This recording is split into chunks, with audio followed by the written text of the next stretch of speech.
Warning, it is the opinion of the Forestry Productions LLC and the Working Perspectives podcast that we should inform you that some of the language used in this recording could possibly be considered offensive. You have been warned, so if you decide to listen to the recording, then don't complain about the language.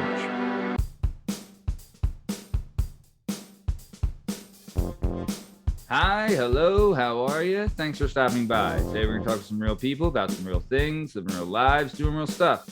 This is the Working Perspectives podcast. I'm Matt Lavelle, accompanied today by special guest host Bern Podcasy, and our guest, plural, today is the NDub Roundtable of Badass Brandon Hill, Jdub Justin Richardson, the enormous Eric Zeblium, and NDub's favorite son, strong stem Steuben Steve Cabot. Bern, are you ready?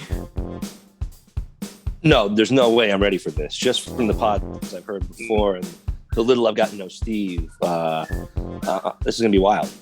Yeah. Strap in. The fucking roller coaster's about to start. All right, well, you can find all our stuff on all podcast platforms and YouTube at Working Perspectives Podcast. You can hang out with us on Instagram at Working Perspectives Podcast and join us on the Twitter and the TikTok at Working P Pod. If you'd like to be a guest on the show, then do us a favor and email us at workperspectives@gmail.com. And for the love of God, it's every fucking day with this shit. Please just subscribe and like. Otherwise, I will get a divorce. All right, let's get this thing started. Let's go. It's our objective to be effective by voicing societies. Working perspective, exploring your day and how you get paid. Launching a new episode every Tuesday. Your day can transform while we inform with new episodes available on every platform. So check out our line and how we get live. Then do us a solid. Share and subscribe. We're just sharing. We're just sharing. We're just sharing. Working perspectives.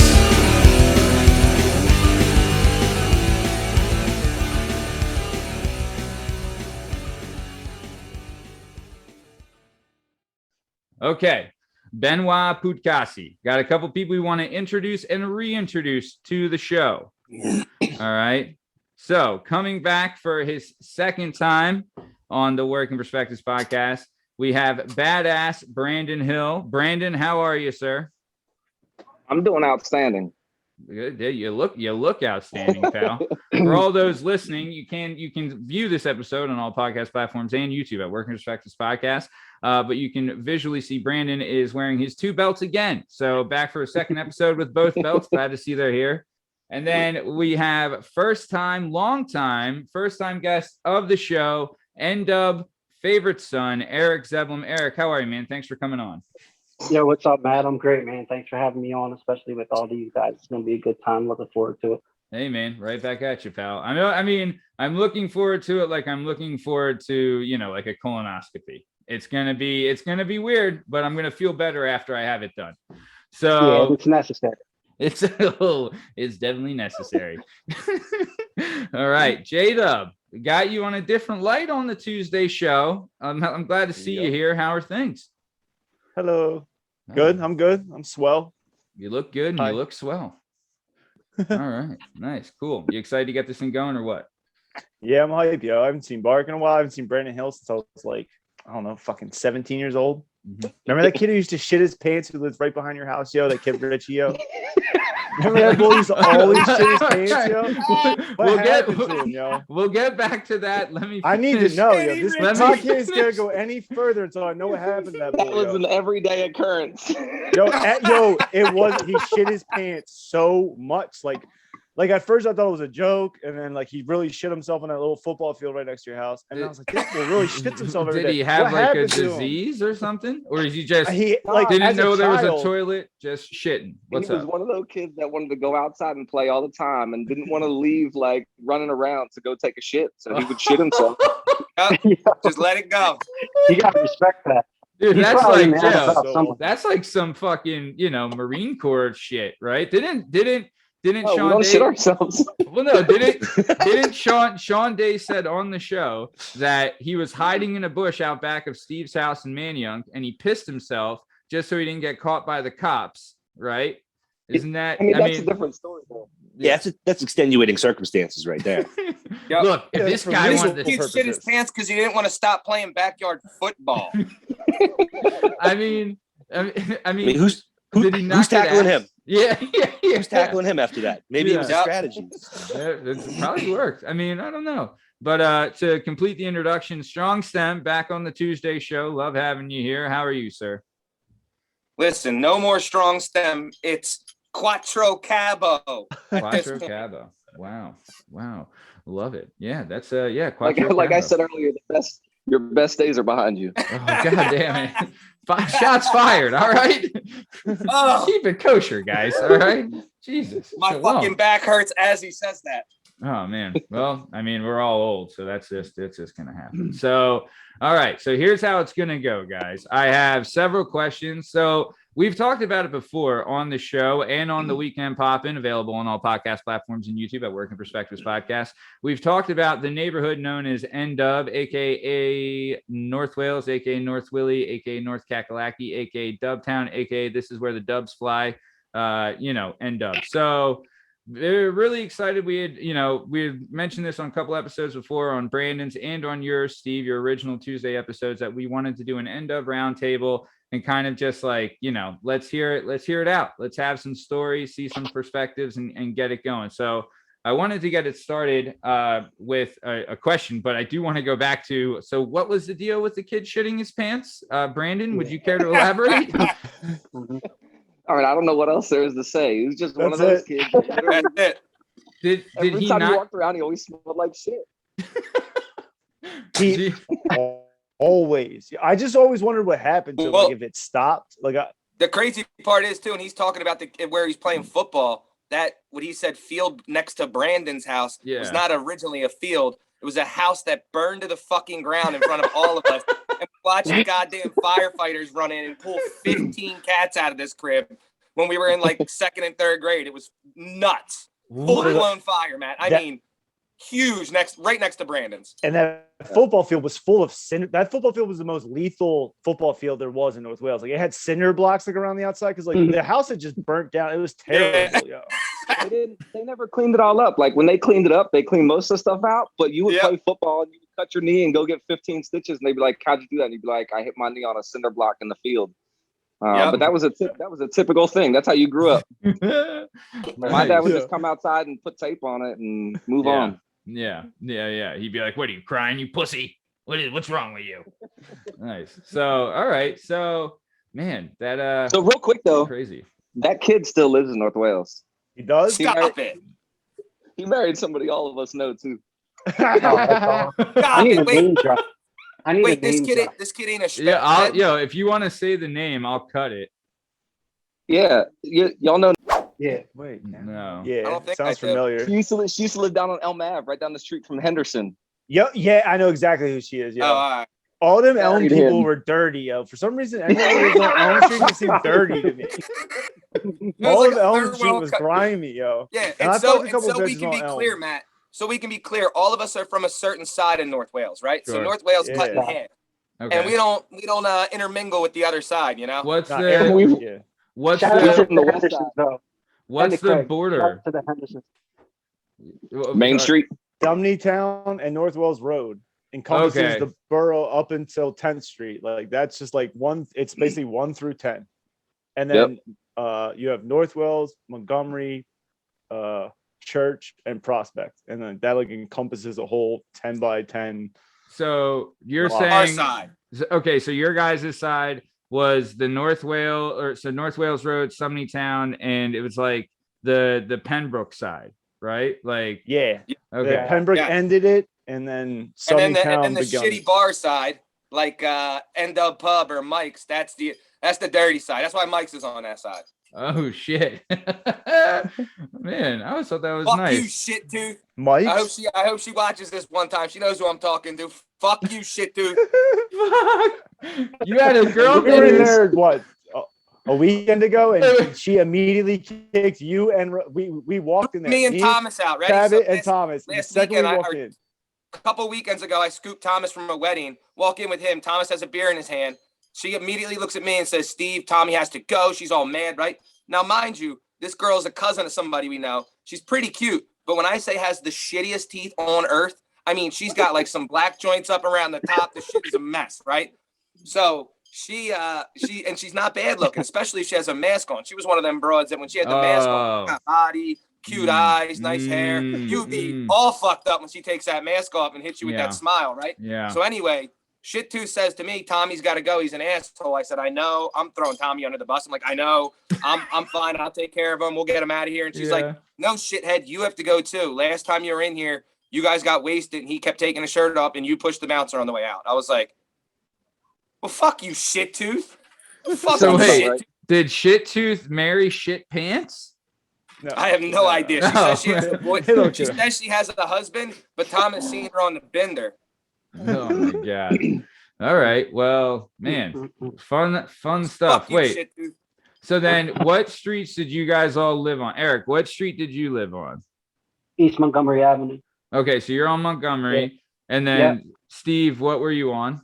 So remember, I'm in between 5th and 6th, but where Eric is on Montgomery Ave, I could throw a rock and hit his house, and then Brandon's one block over. So we're all within like a fucking baseball throw. So like Eric, your house was the dead end for the one street, right? Didn't it dead end like right at your house or like kind of near it or no? No, he was in between 5th and 6th Street on Montgomery It Ave. ran like the Okay. whole strip. But All no, right. his Montgomery ran the whole strip. So Okay. like it was like, you know, like 5th ran vertically and then Montgomery ran horizontally. So he was in between 5th and 4th. Oh, all right. And then Brandon was on No, 4th. I 5th was and on 6th, 3rd. you fucking idiot. 5th and 6th, whatever. Fucking somebody got the street. Racquetball court was in 3rd between 4th and 5th. Where and what street were you on again, Steve? I was technically South 6th Street. Okay, nice. And then Brandon, you were 4th, right? Or 6th? Yeah, I was on 4th. Okay, that's what I thought. Nice. And Jdub, where were you again? I was 3rd. on 3rd. And then small world, Bart's actually born in Lansdale and used to be the neighbor of my stepbrother when they lived in Lansdale. And then like 10 years later, he becomes my stepbrother and Bart ends up living in North Wales. And I I didn't know they lived there for like 5 years and I never knew. Who? D-Bill? Yeah. Shout out D-Bill, Yeah. Tremolo Landscaping. Check him out. Big fan. It's a Apparently, small world. we were recording on one of the early episodes of, or no, it was on the episode we had with Bill the Barber. We had guest co-host Mike Hadfield. I never get it right. Either way, Mickey Batts was the guest host, and he complimented D-Bill saying that the guy's got a low-hanging 9 right there, just fucking baby's arm holding an apple, apparently. And I was like, well, good for him, you know? So, nice. All I don't right. know how I feel about you saying that. I mean, yeah, Brandon. I mean, look, if we want to talk about low-hanging fruit, pal, we've all been in a locker room with you, buddy. Okay, so I mean, we've all Also- been. Yeah, chill, Marshall. We got enough talk about dicks, all right? Keep moving along. I mean, just to sum it up too. Matt's gonna yell he's bi. Yeah, okay.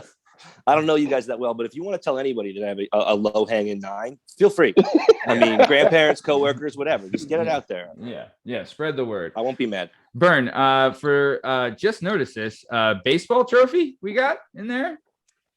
Yeah, I felt a little left out, so I found a Little League trophy from 1944 Little League 1991. Nice. I think it was my 9-year-old year, so I just wanted to let everybody know that, you know, That was the last trophy you got. I participated as well. Not No, I don't even know why it's here, but I think my son found it at my mom's house and was like, "Oh, could I have this trophy?" And I was like, "Yeah, bro, it's a 10-year-old baseball trophy." Yeah, nice. So okay, very cool. Well, you can keep it there. It looked great. I was a terrible baseball player. Wow. Oh, geez. Okay. Well, at least you're honest. Alrighty. So here's what I want to do. I got a couple questions. We want to dig deep into the borough of NDub, and we're going to be talking about the guys who lived on the right side of the tracks. Apparently, was there like a lot of heat? with, like, did you guys not like the kids on the other side? Was there like a lot of... It's not that we disliked them. They were just fucking dirty. Yeah, they were, yo. One of them had the dirtiest crib I ever seen in my whole life. West side of the street.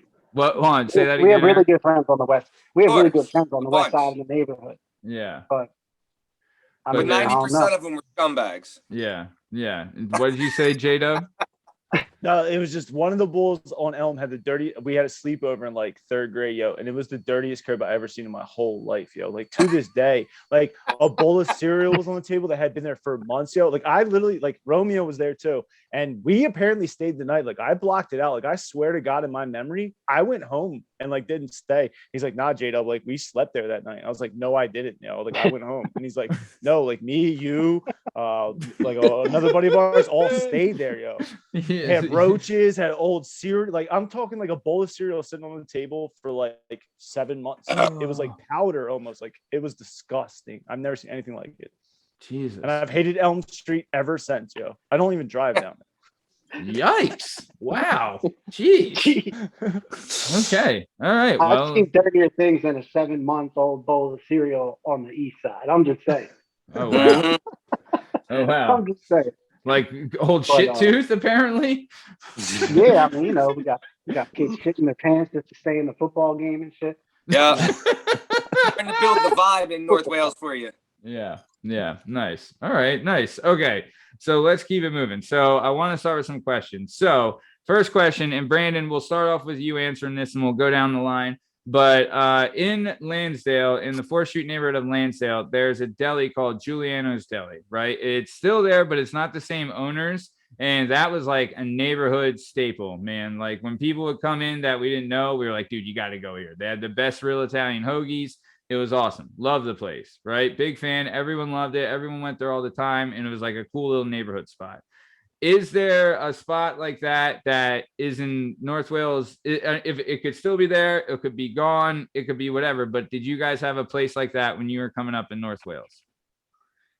Yeah, Tony's. Like, that's right. That's right. Mm-hmm. Everybody knew everybody from Tony's. Vinny, Josie, Maria. Everybody knew everybody. Even Mr. Tony, old man Tony, knew everybody. Knew all the kids. Quick little story about Tony's to make it show that it was like that family type place. Love it. Me growing up, my grandmother was one of those that when she got older, couldn't get around, and Tony's doesn't deliver. But she had been in the area and ordered from Tony's for so long that she literally would call down there and she'd order something from Tony. And old man Tony himself would literally deliver it to my grandmother just because it was one of those family owned type place and he knew she couldn't come get it. And they don't deliver, he just did it because that's how North Wales was. Hold on. So this Tony's, are they one of those places too that has like weird hours where it's like they close early on Sundays and stuff, or is it just like normal? I think they close at like 9 o'clock every day. Okay, yeah, so they're just like standard. normal. So, Yeah. but they've been able to survive this long because they've been around for like decades, right? No, they've Like, been around longer than I've been alive. Yeah, and they've never delivered. They never delivered at all. No, and it's only cash. What? Yep. Cash only. Wow. Cash Damn. only 10-15 minutes. What do they say that when you call in? You call right now, they go, Tony's, it doesn't matter what the fuck you order. You order 1,000 items, they go 10-15 minutes and hang the phone up. They'll give you a number now. But back in the day when I was a kid, they just slammed the phone. 10-15 minutes. Yep. That's And the worst great. is too, Matt, if you call there and you catch their old man and you try to put in like a decent, complicated order, don't think you're hearing a word that or understanding anything he says or what he's putting down. Yeah, baby, what do you want? The guy is, he was born and raised in Sicily, so his accent is so thick you can't barely hear him. I mean, it is the most authentic Sicilian you can find. Dude, I fucking love that though. That's great. It was that type of place too, though. I can even remember like middle school being at Pembroke and you had early dismissal days and all the Montgomery kids would be like, what are y'all doing? And we're like, we're rolling Tony's. And they would literally walk with us from Pembroke all the way down to Tony's, little Montgomery kids. Yeah. You're like 50 kids there. Yeah. Everybody was going to Tony. And then after there was you always only had- like Wawa. There's like Wawa, the news agency. There was a Papa John's across the street, but Tony's didn't skip a beat. But Pembroke would let out early dismissal days. Everybody would just walk right to Tony's, and it's still that way, I think. I remember, I forget who told me this, but I had a buddy of mine. Oh God, think it might have been, I'll have to cut his name, but I think it might have been Daryl.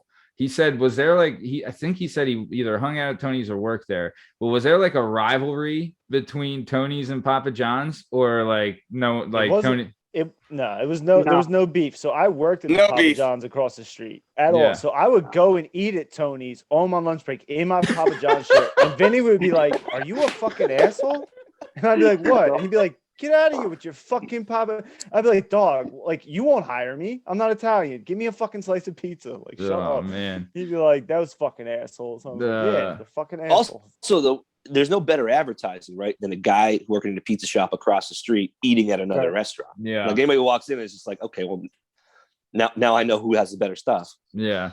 Yeah. I remember, dude, that like, because they have like picnic tables and shit out front. And I didn't go there a ton, but I had like a buddy who lived in North Wales, and like we would go there sometimes. And like, you know, in the summer, it's always packed out there, and like people are hanging out and stuff. Like, you know, on the way back from Parkside, we would stop there. Right, on our bikes, fucking best thing going. So nice. All right, so you guys would all agree Tony's is like the place. Is there anything else, Eric? Do you think of anything else? No, I mean Tony's was the spot, but all North Wales other than that was like the North Wales Pharmacy and mainly Wawa. But that Wawa closes at like, I don't know, 9 o'clock. Yeah. What the fuck is with that Wawa? It's the only Wawa in the world that isn't 24 hours, and it's the worst parking ever.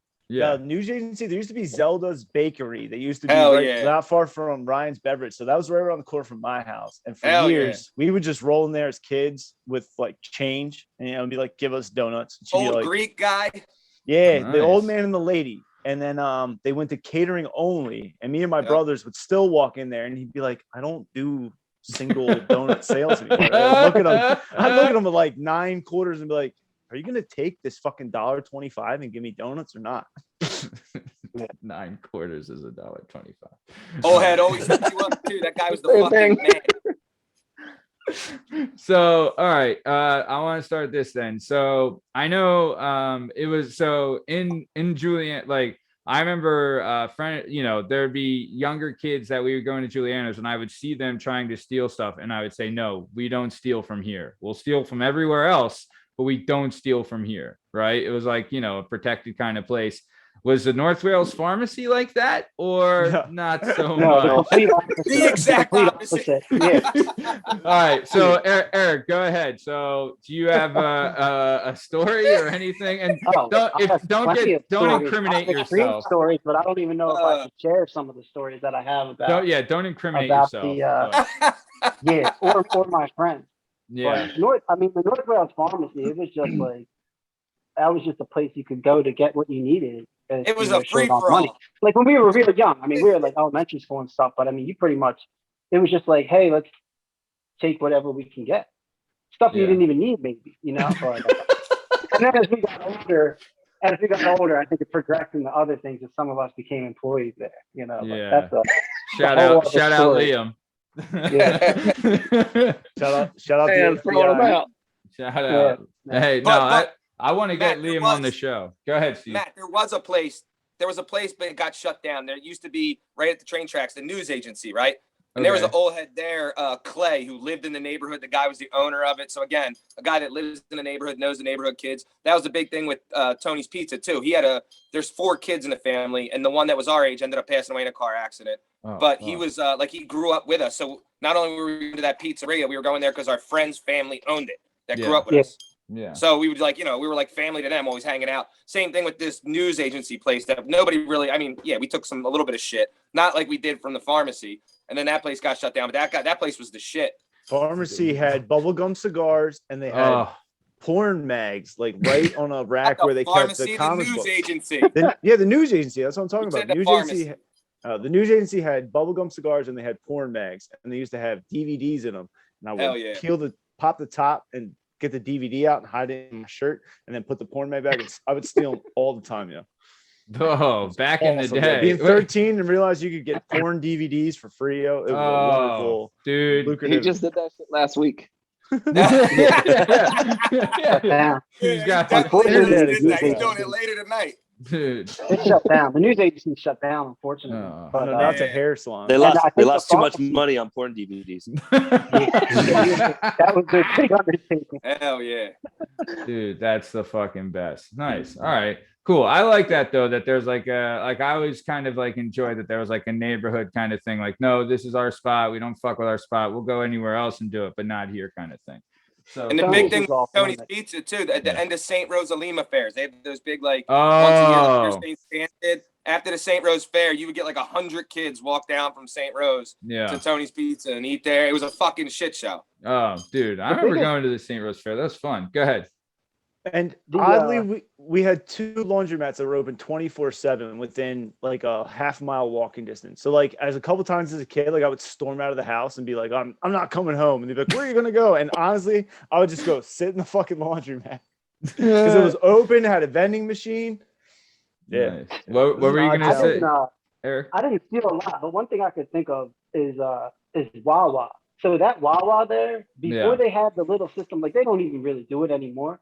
Yeah. But back when we were younger, they would have this thing where it was like you gotta like I would be able to go up, get what I ordered on the screen or whatever, Yeah. and then they would print out a ticket, and I would Yeah. go buy something for like $1, Yeah. and then just go scoop my chicken sandwich. I'd just be like, Yeah. yeah. And that was like the biggest hustle that I had. Yeah. Yeah. I mean, that was crazy. The next thing I know, they stand at the front counter. I'm like, man, we hit them hard. But I think Yeah.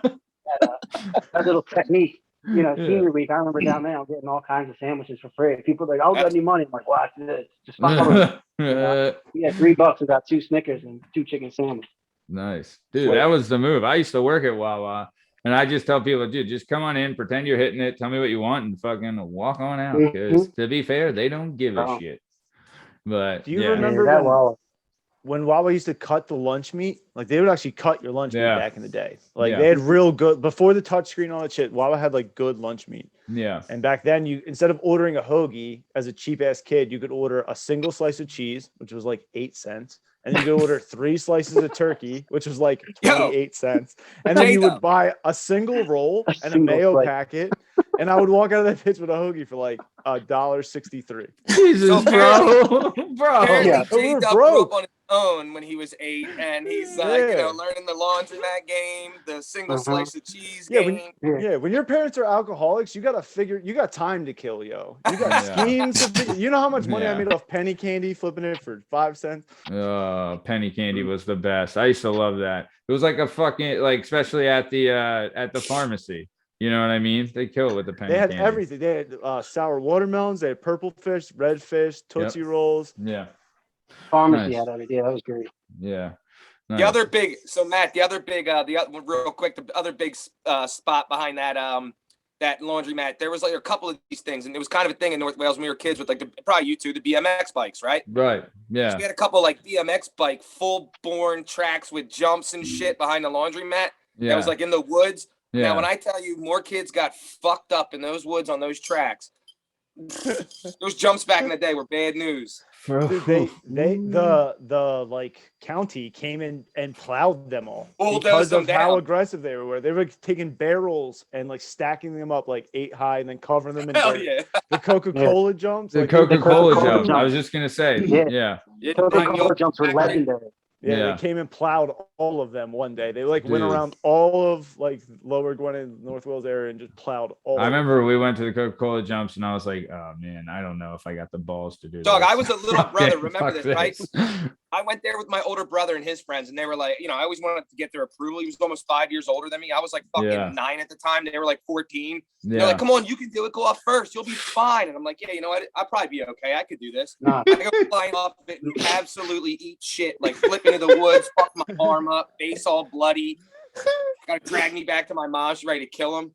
Yeah, the Coca-Cola jumps are where they filmed the scene in E.T. where he's flying, where he takes off. They just had him go off that and then they just shot it. Yo, you're not wrong there for sure. So Bern, so I like when I feel like every neighborhood had a name for like the woods that you played in. In our neighborhood, it was a very creative name. We called it No Outlet, right? So if you're gonna say you're gonna go to No Outlet, you're going to the woods, right? I guess you guys just had a bunch, right? Like it was like behind the laundromat and Coca-Cola and all that, whatever. Nah, we went to like the Pembroke Woods. Woods. The spot. The spot. We called it the spot. Nice. Yep. And then we had in between the cribs too. I've been in between the cribs. Devil's Creek and Devils. Yeah. Devils was like the woods with Wissahickon. So Bern grew up in 44 and they had the best name for the woods ever. Big fan of it. Bern, care to share? Yeah, we called it Hobo Jungle. It was like a block up from the Little League field, and my town was separated from another town by railroad tracks. And so on these railroad tracks on either side, you had like a quarter of a block worth of just, trees and garbage. So we made a bunch of jumps. Well, not we, but like the town made a bunch of jumps in Hobo Jungle. The problem was they filled them up with mattresses, right? It was like, cool. Like we're jumping 4 mattresses. We're jumping 5 mattresses. Well, in 2 years out in the elements, a bunch of mattresses turned into a bunch of fucking rusty wires in a pit because all that cloth goes away. And now it's just a rusty tetanus pit. Yeah. But yeah, Hobo Jungle. That's where you smoke cigarettes. That's where you jumped. That's where you jumped your bike.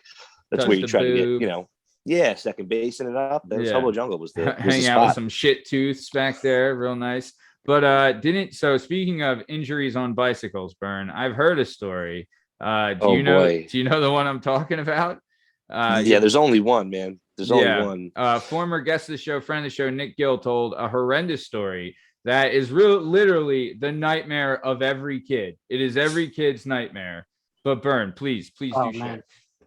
Bike jumps, Hobo Jungle. This kid hit the jump, seat comes off, lands the jump on the pole, ruptures his scrotum, and then has to ride his bike home with one hand while holding his nuts together with the other hand. And as you can imagine, all of his friends and everyone there was very sensitive about it. And and did not call him one nut for the rest of his life to this day. I think so. I'm pretty sure he lost him on the deal. From what I was told, someone nailed the testicle to a tree eventually. Maybe, but the point is just that the image of him having to ride. Then you got to ride home and be like, I guess I'll show my mom what happened. Like I'm like 15. I'm maybe 17. I don't know. I'm old enough that I should have known better. There's like a pair of like hair trimming scissors in the cabinet, and so I start trimming my pubes in the shower, with scissors. We've all done it. And I trim my pelvic region, goes over very easily. I'm trimming like my long like nut hairs, so I'm like grabbing them and trimming. Sure. I nip my nutsack. Oh, it was like a little bit of blood, but like I immediately dropped the scissors and like grab my ball. So like I don't know if like I'm gonna let go and a ball is just gonna like drop down, or like, and I have to get out of the shower and be like, "Hey, mom, take me to the hospital. One of my testicles isn't in my ball sack anymore," or like. I did nothing to it. Like I just barely nipped it, but like in that moment of standing there in my shame, nude in the shower, holding my balls, like I might have to literally walk out of here. You're like, these just dropped. I don't know. Yeah. So, man, that's pretty brutal. Okay, so let's keep it moving. Okay. Okay. Here.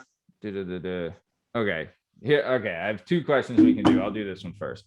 So we'll start with Brandon again. Brandon, in your opinion, and I guess we'll have to cut their fucking names, but unless you can come up with a nickname. Yeah, let the names rock out. We got nicknames. Yeah. We can say who it is. This is actually something they could probably keep because it's complimentary. So in your opinion, Brandon, who was the hottest chick growing up in NDub? And the reason I asked this, and I'll fucking scream this from the fucking rooftops, in the 4th Street neighborhood of Lansdale, the hottest chick, there was a family, the Ricardis, right? Lauren Riccardi? Well, there was 3 of them, right? There was Natal.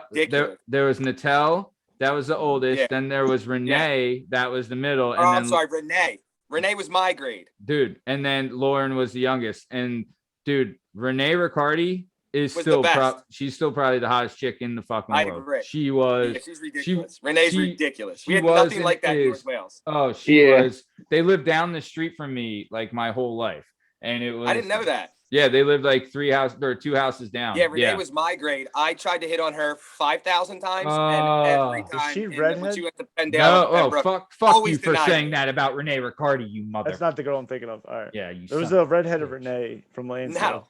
Renee denied me 1,000 times because she dated guys who were 15 years older than her. She used to date this, like, you know how every neighborhood has a neighborhood legend of like the toughest dude. There's this guy named John Curley who was like a Lansdale neighborhood legend who was like this fucking tough guy who was fucking Marines and blah, blah, blah. And like he was like winning Marine contests when we were like 15, supposedly, which is probably all bullshit. But he got to date Renee Riccardi. And well, he's probably the luckiest man alive because she's fucking dude. Like she's got that like olive Italian skin, dark hair, just fucking her body was stupid. Oh, just forget about it. Forget about it. Yeah. So I love you, Renee.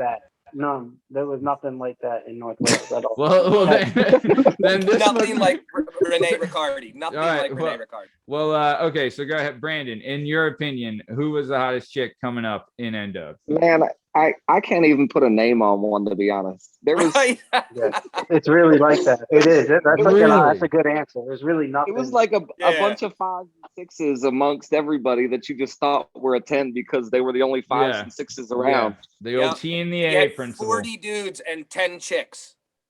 That's probably why we were so good at sports. We didn't really have a lot of distractions. I never thought of that. Damn, it was that bad. They called that their moment, but like full section, there's nothing. It's like, whatever. Man, we'll dude, just play football today, you know. Dude, what? Like I had when he said it was dry. Really? You know. That's why we always laughed that there was so many dudes in North Wales and not really any girls. Damn. Yeah, there really wasn't, because like when I was real young, like I had that hot ass Spanish neighbor. Steve, you talked about her. Yeah. Tasha. I used to have her. I love her. I used to have such a crush on Zeblium's older sister, yo. But like I was like real young. And then I used to hate you, Cabot, when I was real kid, because you used to date Carla Honeywell, and I used to have I was like 10, and I had like such a crush on her. And you used to date her, and I was like, I hate that boy, yo. I hate her. Look, can we all talk about right now about Cabot's resume? Because it still astounds me. And Brandon, you too, my man. You know, before you type I remember being young. Fuck him out. That's a God-loving married man over there. And right? A single woman in his life, but his wife. Yeah, I ain't saying shit. Yeah. You better chill with all this nonsense. All right, well, Steve can say it because One little story, and I was talking with my dad about it a little while ago, Steve. Last time he was down. Shout out your Do you dad, remember great when dude. you remember when the principal called our parents and we both had to leave school early in like 5th and 6th grade because I broke up with Sarah Parati and you wanted to fight me after school? Hell yeah. What? Awesome. Where at Dog Park? Were you like, meet me at fucking Dog Park?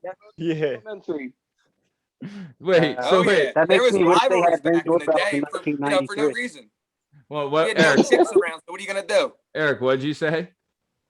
I said I would love to. I wish they had Ring doorbells in 1993. I just watched Steve and little Brandon square up. There was so much going on back then too. With so many different. It was fucking wild. Like I remember times that there was one time in elementary school. I forget why, but I wanted to. Me and Kevin were supposed to fight, Eric's brother, and I got in trouble. Couldn't go out to recess, and Kevin showed up to the room that I was in detention in and was like, "Pussy, you did that on purpose." And I was like, "Fuck you, yo!" The teacher's yelling and shit, trying to stop it. It's hilarious. What the fuck kind of juvie were you guys in that you're just fucking walking around? Dude, there's no chicks. There's no chicks. All this makes perfect sense. Yeah, it is juvie. Man, North Wales used to fight a lot of people. Yeah, but we fought each other more than we fought other people. Yeah. There was a lot of competition in North Wales. I mean, we had some manhunt. So we used to play manhunt games at North Wales Elementary, and you had like insanely athletic kids just running around playing manhunt. But it wasn't like, oh, we're just gonna tag your it. It was like we took this tackle shit that so pussy. Serious. We took this shit so serious. I mean, you would think that we were literally playing for our lives. And we had all kinds of talent. I mean, it was like me, Steve, Brandon, Victor Jakes, Danny Jakes, Matt Henderson, So fast. My brother Kevin. So fast. These manhunt games weren't no like 10, 20 people. These were like 100 people from North Wales manhunt games. Oh, for real?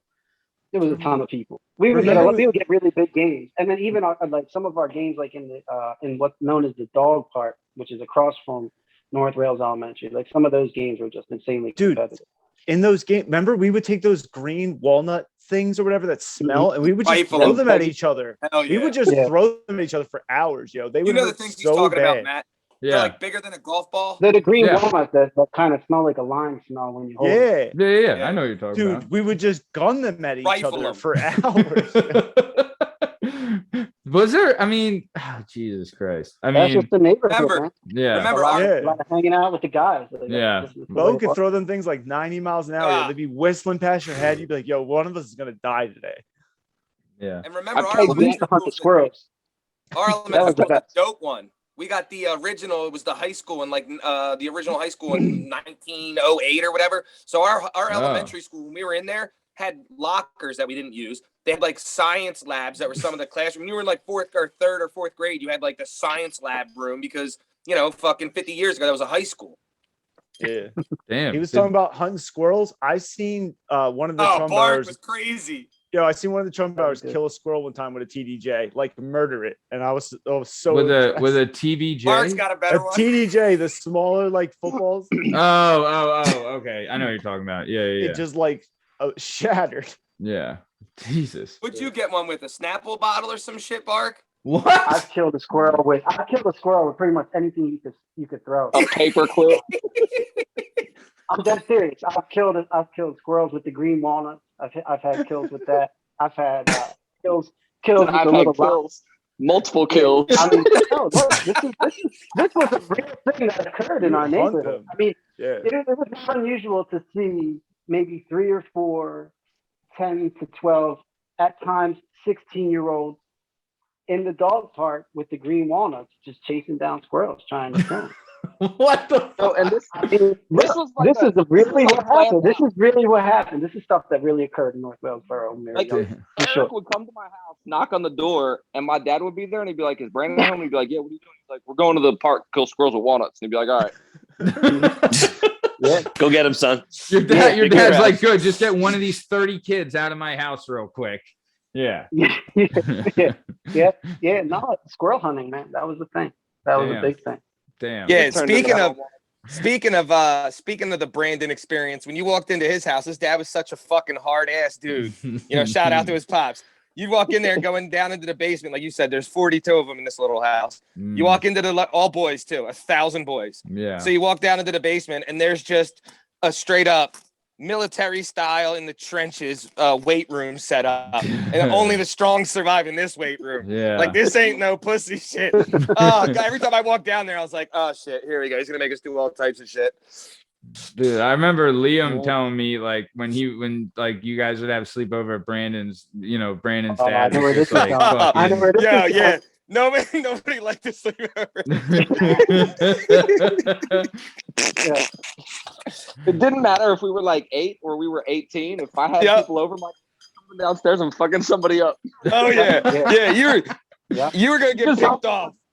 Like I would see Liam and Trav, and like they'd sit over in the corner and pushing somebody else out there, and like it's your turn. Oh, that's the best. Yeah, your dad was awesome. Good dude.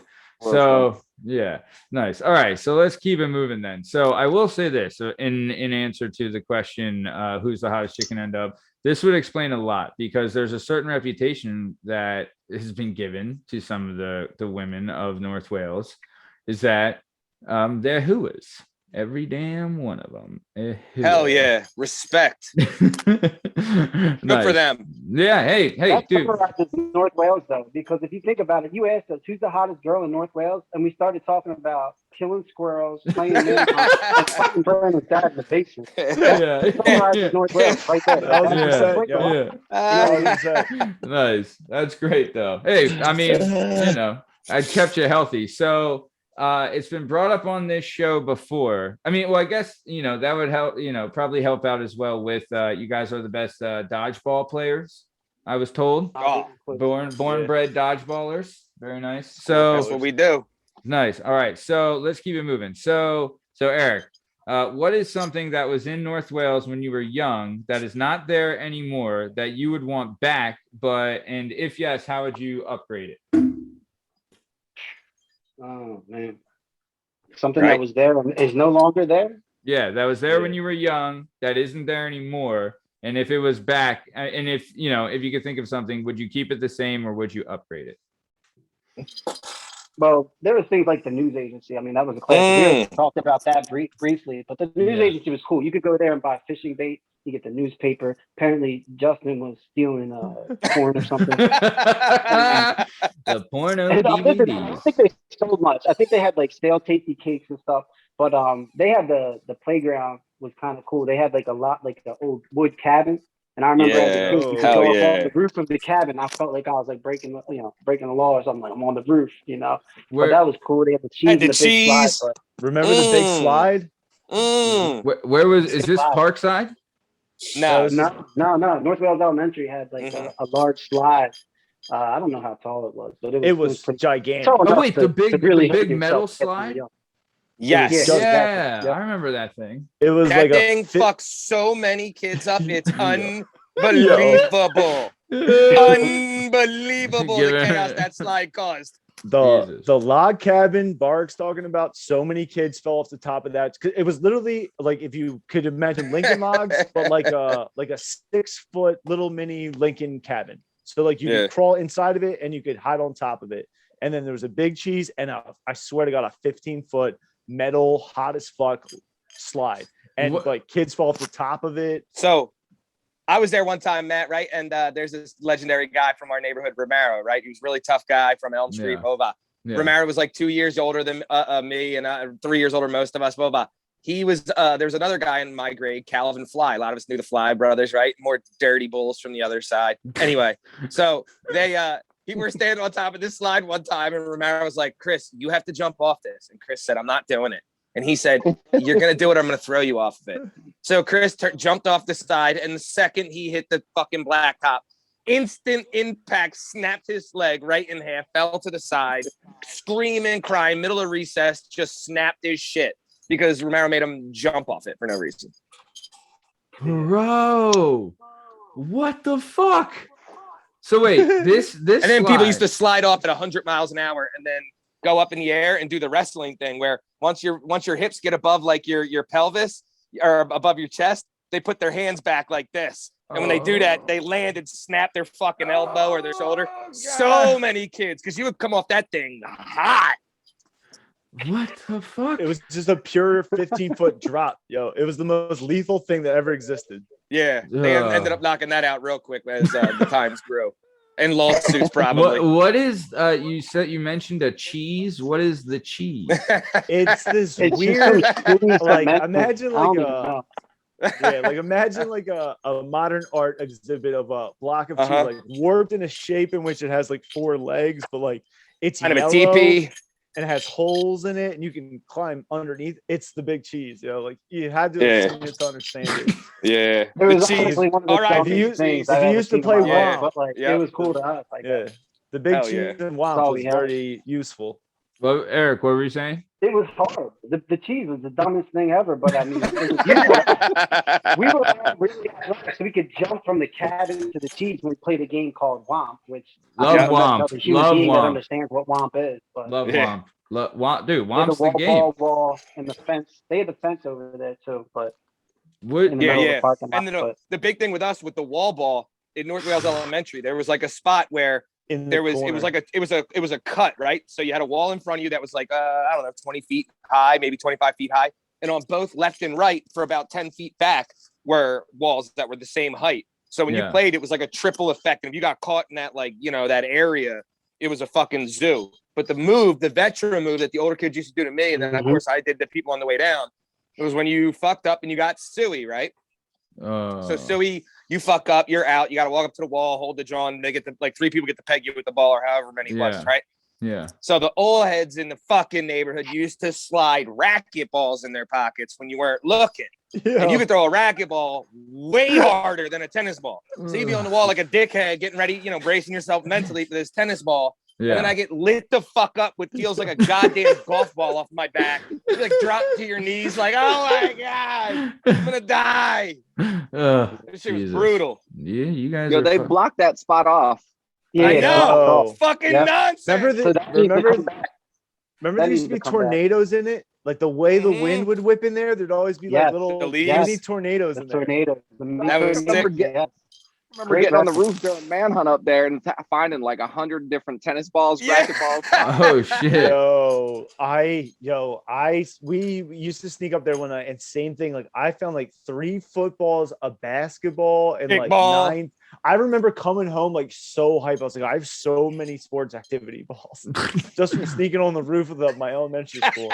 Nice. I have a Northwest Elementary School roof story. So we were playing manhunt one time, and it was me, my older brother Kevin, and Victor Jakes. So we're all fast as shit. Another 4th Street. No reason for us to try to hide. Like we didn't need to. But they were like, we're gonna go up on the roof of North Wales Elementary. So we're up there, and then a car comes into the parking lot over by that upper tennis court. Yeah. So all of a sudden, I just see Kevin and Victor, without even thinking, just run and jump off the roof. And I'm like, what? I'm like, yo, what are they doing? And I see them coast and then just go across the field. I'm like, oh my God. All right, I guess it's cool. So I run and jump. I don't see that they put that pavement, that little walkway, the black pavement. Oh, no. What are you talking about? And I clipped my Achilles on the back of that. And I remember I went down like a sniper got me in midair. I was like, injury. I was like, yeah, this is so stupid. I was like, I'm never climbing anything again. I'm fat. I don't need to do this. I don't need to like hide, be all crazy. Like I'm just out running. It's a horrible experience. Dude, sounds fucking like it. Damn. North Wales was a gigantic building, but they added mods to like that's what we were. You always got to easily climb up on the mods. Yeah. Oh, like the trailer gimmicks? Yeah, there's trailers. Yep. You could easily climb up on those. And then from there, you could get on top of this large the main building. Yeah, a chimney, and the chimney has those old school ladders. Those iron boys? Yeah, you could old school climb up the irons to the top of the chimney, which is like, I don't know, when you're a kid, like fucking 80 feet in the air. Forever up, yeah. And like you could see like all of North Wales for that moment, because that's all it led to was the top of the chimney. Then you iron bar back down, you'd like sneak around. That shit was so much fun. So we went up there one time and went to climb up that ladder thing, and it was at night playing fucking manhunt, right? We got to get down because we wanted to see where people were. Another guy from our neighborhood, Chaz, was underneath me, right? And Chaz is going down fast, and he looks, and the way the moon was hitting, and there was water on top of that, like black top ceiling, whatever the fuck it is, tar ceiling, whatever. It made a reflection that he thought he was at the bottom. You ever make that mistake on like a ladder at night before? So he thought it was like just one step left, so he went to like hop off a little bit. Motherfucker was like 6 steps up, but it made it look, the illusion of the puddle made it look like he was right where he needed to be. And he went at least 6 feet straight to his back, knocked the fucking wind out of him, heard him thump off the floor, the whole, I was like, oh my God. Oh my God. Jesus. Stay off the roof. Stay off the North Wales Elementary. Yeah, watch out. It's dangerous. It's not worth it. So nice. All right, cool. Well, okay. Well, what about Justin? What about you? Is there something that was there when you were young that isn't there anymore? That donut shop I was talking about. Zelda's? Yeah. Zelda's or Xena's? I can't get it down. Xena's. Xena, like a warrior princess. Yeah. Nice. Ryan's Beverage is still there. Tony's is still there. So most places I loved are there, but yeah, that bakery shop was awesome. You too, Brandon? Fed us a many a morning. Yeah. Sorry, go ahead, Justin. You know what? Or go ahead. Most of the stuff in North Wales is all still there. I think the biggest thing that everybody knew was the spot. And the spot was one of those, it didn't matter really how old you were because you always found out about it and you always knew. And that was just it didn't matter what you were doing. I can remember growing up and literally pouring mom's alcohol in 9 different Gatorade bottles and going up there and all of us drinking it and rolling to the mall at 14, 15, 16. Like that was the thing. My God. But you get to the spot and you'd see other kids from North Wales at the spot. Like yeah. It's like y'all would get to the spot and there'd be 10, 15, 20 other kids there. The spot was the woods in between Pembroke and the neighborhood. Okay. Yeah. Nice. We had couches and shits there. Yeah. See, that's the thing. People started adding stuff to it. Like it started to get like we as like I don't think the group that I like in between the fences ever like in between the cribs anything to it. In the cribs. but people started adding like couches back there. Like it became like a universal thing. Chuck Nealman and Sean Day, who was on this podcast before, actually were the ones that pushed the couch up there. Yeah, and then eventually. And then I was there when they burned it to the ground. Yes, I watched it. Wait. Say that again, Eric. Wait, someone set fire to it? Yeah, Chuck Nealman and Sean Day, I think, pushed it all the I don't even know where they got it from. Probably like 4th Street, 50th. I don't know. They just found a couch in the neighborhood. Probably stole from someone's house. Beasted it up to the top of 5th Street, all the way down into these woods, and then eventually one of them, I think, set it on fire and almost burned the woods down. Yeah. Cabot, didn't you say one time you saw Shet's hunting in those woods, or was it? He was absolutely not joking. When he said it to me, I said I was terrified. When he said that, I went, because there's a shitload of little deer back there, and I was like, Shet's, like kids chill back there, a ton of them. Yeah. And he's like, I'm not shooting at them. I was like, oh my god, you can't hunt back there, bro. You can't hunt back there. They're only like 80 feet wide. Like the woods it's so small. Field, and then it's like woods for maybe 80 feet, and it's all houses, like people's backyard. Yeah. Could you imagine? Yeah, we used to run through Mike and Chris Amato's backyard and get up to the spot. Yeah, the shortcut. So wait. So they're go ahead, Steve. No. So when they're talking about the spot, I was gonna go. So there's one last spot that they would all fucking agree with too.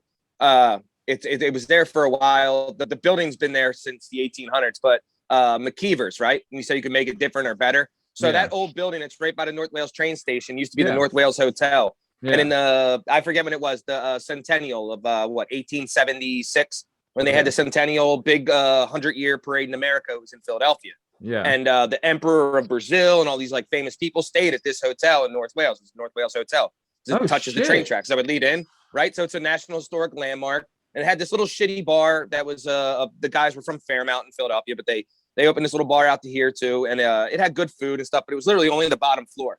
But this building used to be a hotel, so it's this massive 1875 like Victorian hotel looking thing that now when they shut down McKeever's, it's been rotting away because it costs too much to fix, and like nobody wants to really take a shot at it. But that would be sick if they made that into something like, even if they redid it into apartments or like a cool bar. I don't fucking know, but I mean, it's just sitting there rotting away. And NDub is a definite tourist attraction. So I mean, like high tourist. You can see the train station. Mm-hmm. They should. I mean, that would be. I mean, I remember going back to Pete used to live by there for a little bit, and me and him would go and hang out at McKeever's every once in a while. It was a nice little spot. Yeah, they had great burgers. Yeah, great burgers. Yeah, they did have good food, if I remember correctly. He said Pete was in love with it because he was like, "Yeah, they got a mac and cheese menu. You get all different types of mac and cheese." I was like, "Hell yeah, love you, party boy." Shout out, one love to the party boy. We miss you. We love you. All right, so wherever you are, party boy. So, okay, let's keep it going. Did anyone else have one, or was that the last one? Nice. So we had, or was that it? Anyone else? Cool. So we had the cabin, the cheese, the bakery, and the spot, right? Those are the places. And McKeever's. Good shout. Nice. Okay. So we're going to move on to the next question. Brandon, I want to get back to you with this. So what was your favorite thing about growing up in North Wales? Man, the only thing I'll say honestly is there's too many things to try and think about and talk about. Right. But to be on a sentimental page, all of us grew up so close together. Like I said, we used to fight each other all the time. But the one thing about North Wales was that it didn't matter how old you were, how young you were, who you knew, who was brothers with who, whatever. If anything in North Wales ever went down, we always hooked up with each other. Yeah. So it was always one of those, if there was any type of fight or anything going down, we always had each other's back. It didn't matter. You could be like, yo, so-and-so from North Wales is fighting. You'd be like, who's that? And you'd be like, oh, so-and-so's brother's friend. And you'd be like, okay, got it. He's from North Wales. I'm down. Let's roll. Yeah. It always all stayed close. I feel like in high school, like there was like, it seemed like every other weekend or whatever, or every other week, there was something going down at the dog park. You know what I mean? Where it was like an out of North Wales guy would go to North Wales, God, who was the one that your brother, Eric, he fought this one kid and then another guy ended up punching your brother in the head during the Brian fight. Sandrock sucker punched him. Yeah, Brian Sandrock sucker punched him. Yeah, big head. And then the cops came, and everyone went wherever. But Kevin had like a concussion. From and, I mean, from and what I was had to play watching, against I think like Ben Salem. Yeah, He Ben had to play the Salem. football game. Like I think it was like that same day or something. And I remember Kevin being like, "Man, my head is so messed up." And then rushing for like, I don't know, 4 touchdowns. And like, Yeah. Doing Kevin shit.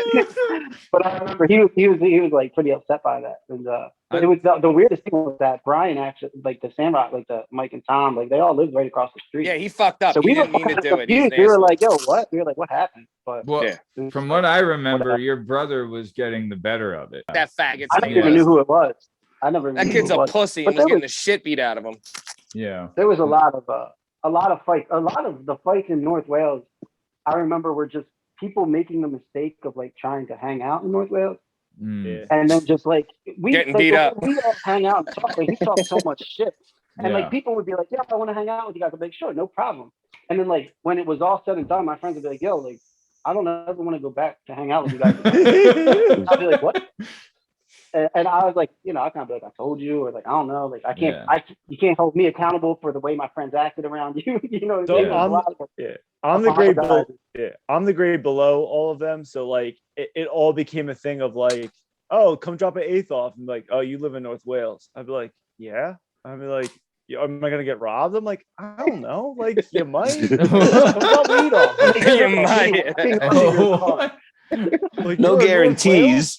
I used to love going through like where was Liam's house? Like because Liam lived in church. He lived right next to 8th and Church. He lived right like across the street from Tommy and Jay Romeo, right? Yeah, like And then then- directly next to the Zigglers. And then the Ziggler between the cribs was between Liam and Ziggler's, right? Am I right? Yep. Okay. Yep. So yeah, like I had hung out. Going down, man. Yeah, I'd hung out with you guys there like a couple of times, but I used to love driving by there and like seeing you guys in the street, like with the Trumbauers, the dickhead, and shit, the dickhead local cops. Those dickhead local cops used to hide in the bushes from the caddy corner of that corner because we'd all chill in front of the Zigglers and we're smoking L's and shit, but we're not doing anything bad. We're underage drinking and shit, doing that, but we're on private property. And these dickheads would hide in the bushes. Like, we couldn't see them and shit either. Like, we've all been in trouble. We know the deal. Like, get the fuck out of the trees, you idiot. And then, they would try to, like, pick us off as we left that place and give you, like, I know, we would nonsense. Yeah, you would walk home from 8th and Church. They'd be sitting at the bottom of church, and you would just point at them while you're walking home. Like, "I see you." Really? Idiots. Look at how North Penn was, though. Like, North Penn had all its different cliques. Like, you had your jocks, you had your popular kids, you had all these other kids. But the only other group you had outside of those was you had NDub. Like, you didn't have like a Lansdale crew. You had literally the NDub kids. Yeah. Yeah. Which was weird because we weren't. You knew not to fuck with the NDub kids. Yeah. But it was a real, like, diverse pocket of people. Mm-hmm. A lot of us smoked a lot of weed, but we weren't the stoners. A lot of guys played football, guys wrestled, guys played basketball, baseball. There was fucking every sport.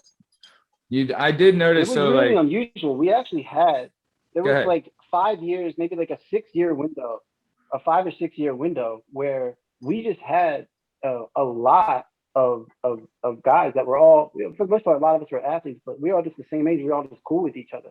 But there was just a bunch of guys that all lived within that small North Wales borough. And a bunch of, it was crazy. I don't know, but I was going to answer the question as far as like what I appreciated was just the people. Like, we had so many strong characters within that small little, it's really a very small piece of land that we're talking about, the North Wales borough. Yeah. And just a lot of strong characters. You know what I'm saying? Every people from like Romero to Sean Day to High Key Johnson to Romero's brother Matt Henderson. You had Steve Craig, Steve, Brandon, myself, Justin. We had the Hill family. So we had Brandon right across the street from him. We had Victor and Danny Jakes. Up the street, we had Matt and Austin O'Connor. Then it was my grandma's house. We had Andrew Mitchie, Liam, the Romeos. Chris Brown was in the neighborhood. I'm sure there's other people. You had Travis, DJ, JR, Russ, QB. And then you could go down. You could go down the bottom of what's that? The bottom of 7th Street. that was a whole other thing. You got John and Steven down there. You got Chuck down there. You got Sean Day down by Wawa. And it's just crazy. Just the amount of people that we had that were all within, all guys within like probably, I'd say like three or 5 years of age of each other. That like big group that we were all like cool with, there was like a whole other group of North Wales kids who were like just on the, like not on the cusp, but like they were fine to come around, but like, we weren't that close with. And there was a whole other group of like weird kids who all lived in North Wales. Yeah, like that when people asked you from North Wales and they said, they were like, you are? Yeah. I've known Lee Wilkins. I met Lee Wilkins in ABC daycare, like before elementary. I've known Lee Wilkins my whole life, and Lee Wilkins has like been around forever. Yeah, I will like say this. Kids like that. I will say this is that as far as North Wales goes, is that like if you're from Lansdale, it's not something like you fucking scream from the rooftops. But if you're from North Wales, you fucking rep North Wales and you fucking love North Wales, right?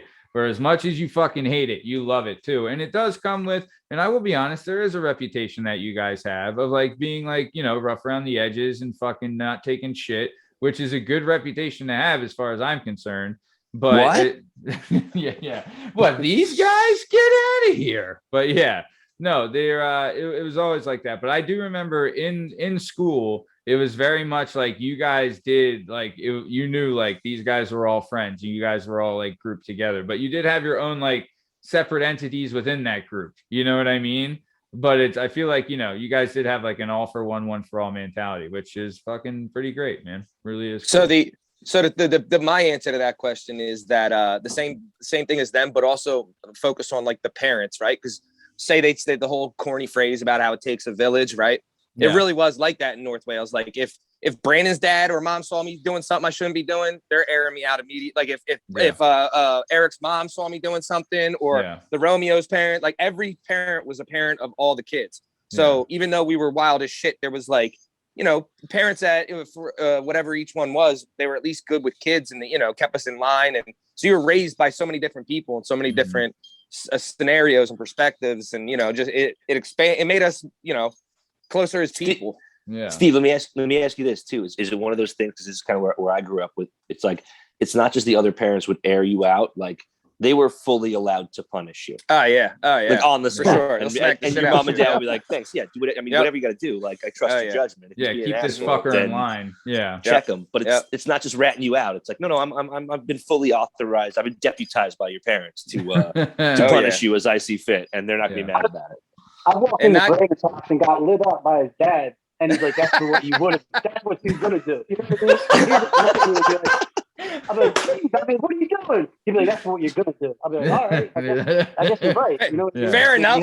Fair enough. Yeah. I'm like, all right. Yeah. I was gonna do some shit. I was planning on doing some shit. You're right. That's fair. Yeah. And the funny moniker. Oh, go ahead, B. But my dad was also one of those though, where even though he played that game, he was also the fair type of dude to where. Oh yeah. There was times I came home. There was and there was two kids, I'm not going to name names, that were following me home because they wanted to fight. And I would have fought either one of them perfectly fine, but I wasn't going to fight both of them at the same time. Right. And when I got home, my dad he just so happened to be outside and he was like, what's up? And I was like, they want to fight me. He's like, you want to fight him? I was like, yeah, I'll fight him. He was like, all right, let's go. So we went to the field next to the house. And we talked about I was like, y'all want to fight? And they were like, yeah. And he was like, all right, let's go. One of y'all can jump in and y'all can fight one-on-one. And I'm going to make sure you don't jump in. Because if you jump in, I'm going to punch the shit out of you. And then,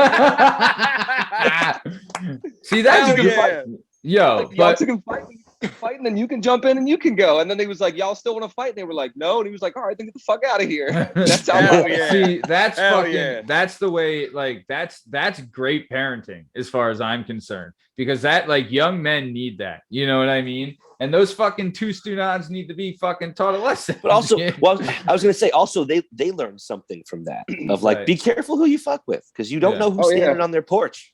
Yeah. You know, you don't know. Yeah. Nice. Might be Mr. Hill. Yeah. It's gonna be a bad day for you. Hell he was great. He was always a good voice of reason. He was always a great father. You know what I mean? I go into the house. Very smart guy. He'd be like, yo, I know you're on some dumb shit today, but you know, he would talk to me and shit. And I would try to make that man laugh and be as goofy as I could, and he would look at me with the most serious face and be like, "You're a fucking retard." I'm like, all right, calm down. Yeah. Something wrong with you. Nice. Yeah. Nice. Jdub, do you have an answer? for What's your favorite thing about growing up in North Willie? Damn it. yeah, just the Growing freedom. up after we paved the No. way. Yeah, because nobody you just had freedom. You just walked out the crib early in the morning. By the time Jdub got there, he was riding the coattails of all these legends. He came in there, people were kissing his feet. All I would do was ride. I would wake up in the morning, ride straight up 3rd Street, and then make a left on Church and ride up to 8th and Church if nobody was there. Like, you know what I mean? Like, there was easily something to find to do every single day. Yeah. I miss that too. Where like you just got on your bike and went out and had an adventure and found someone. I fucking miss that, man. As long as I was home by it was dark, like there was no questions asked. You just, ours was the street lights. We had to be home when the street lights came on. That was ours. But yeah. Fucking A, man. You do miss those times, you know? Like I remember Munley's house was a big meeting point, and then you just like if you woke up and like either someone's knocking on your door or like you get on your bike and you just go look for where the bikes are in the front yard. You know what I mean? Like all that shit, you know? Miss that kind of stuff. Dude, I have a son. He's like 4.5, and he was pissed off about something the other day, and he was like, "Oh, grown-ups can do whatever they want." And I was like, "No, bro, no. Just be like, the next 10 years of your life are going to be the most freedom you ever have that exists in the entire world. Like, it only goes downhill after that. Like, theoretically, yes, but I still have to, you know, keep the lights on. Like, nothing's better than hopping on your bike at 10 in the morning in the summer and be like, all right, see you at 5. Yeah. And get home. How was your day? Great. Cool. Yeah. Fucking hit the pool, played some football, fucking went to the park. My one buddy had 3 M80s. We built a bike jump. Some kid's nut fell out. I mean, how was your day? It was fine. It was fine. Yeah. Killed a squirrel. With my bare hands. I saw someone murder a squirrel. Yeah. Yo. Damn. So nice. Okay. So Jdub, what was your answer to that? Just like the freedom to do whatever. Maybe. Yeah. You got it. Did seem like it was like you know, a Lord of the Flies kind of scenario where the kids just fucking ran the roost around there. There was like plenty to do in North Wales. Like I remember like one day riding down to church and like somebody would have a potato gun. Like there would always be something crazy. Fucking love the potato summer that gun. Potato guns were invented, yo. I remember Perk got lit up with a potato gun and cried, yo.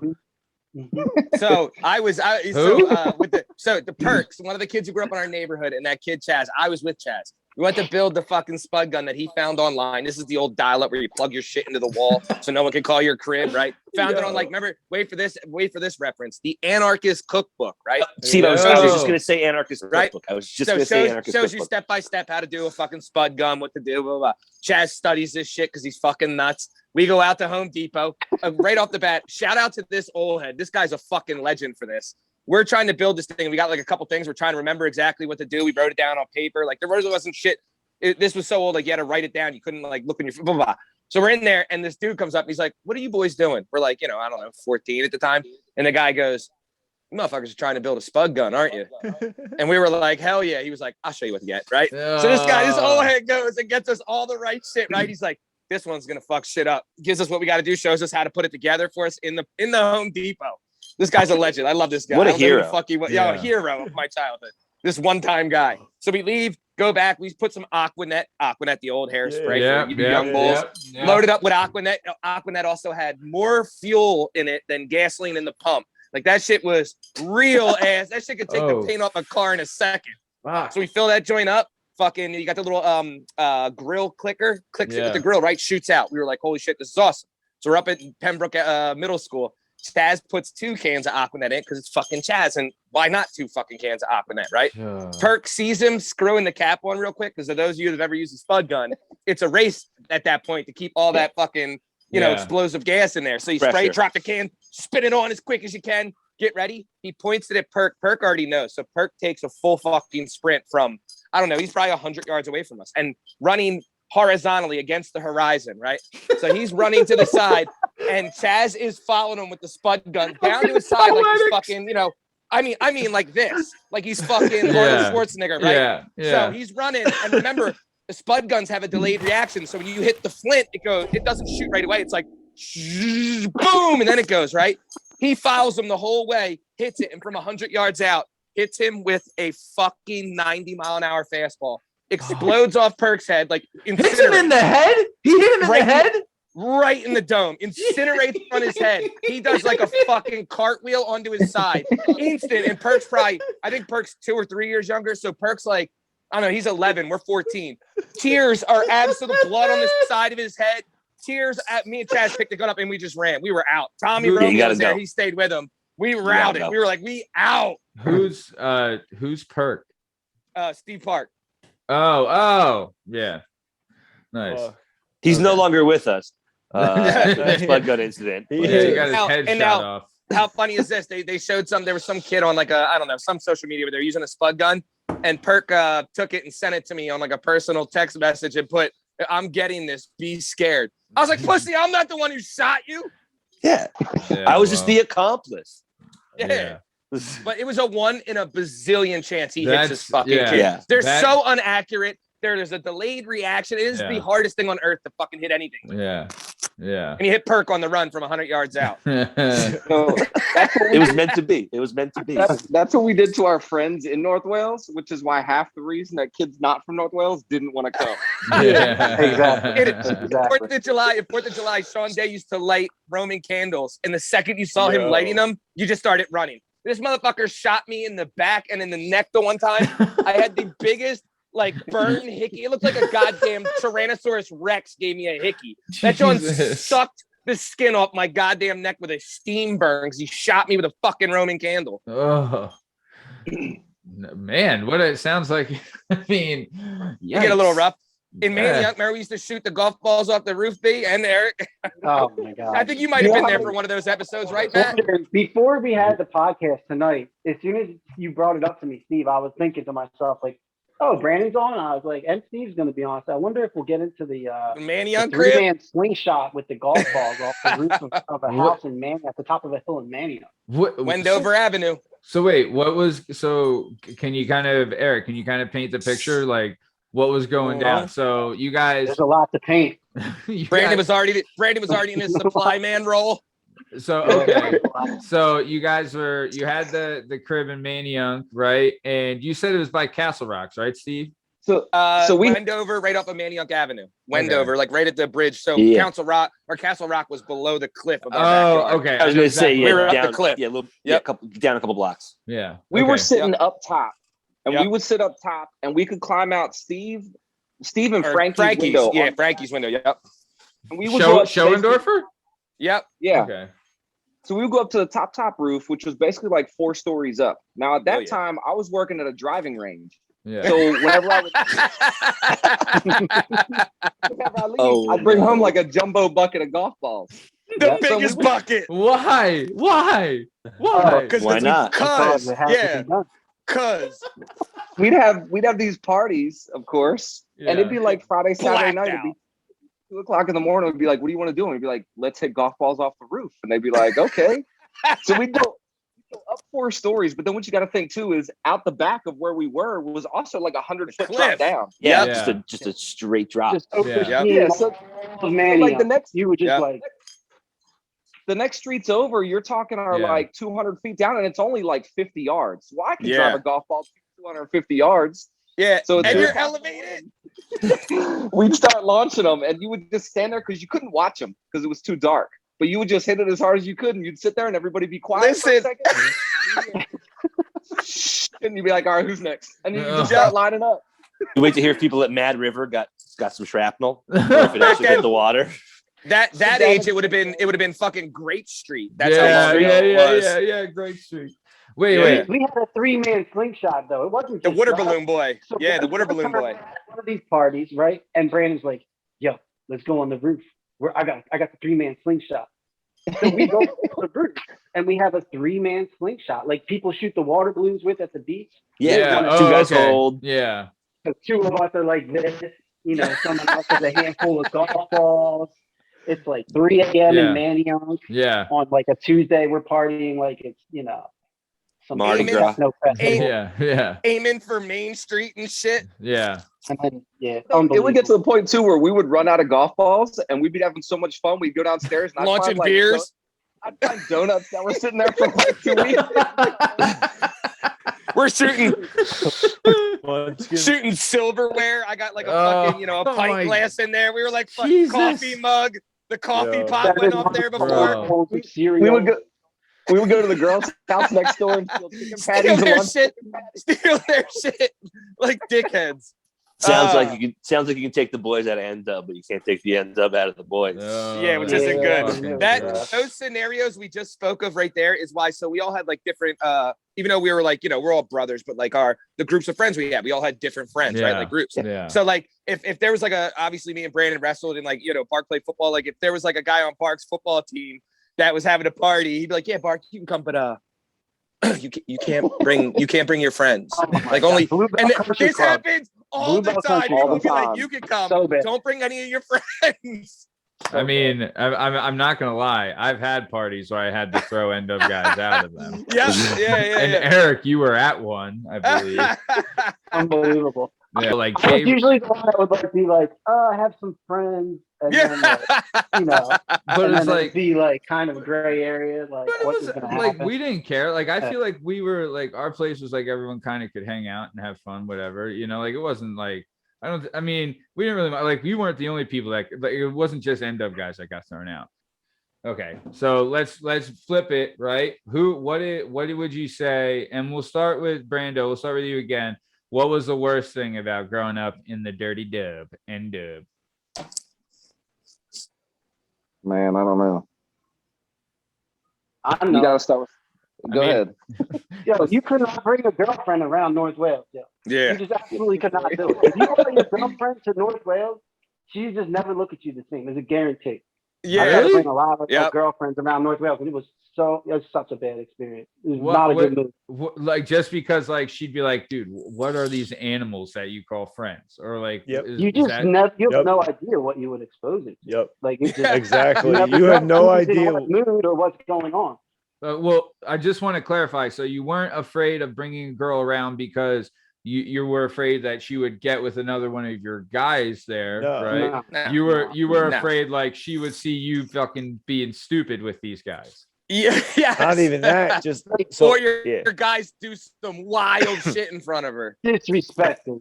I mean, you like, never know what someone's gonna say, and then they're like, "Why you let them talk to me like this?" You're like, "Well, you don't understand." Oh, he's kind of like it's my John Sneezer, and she's like, "What are they talking about me?" And I'm like, "Yeah." She's like, "You gonna say anything?"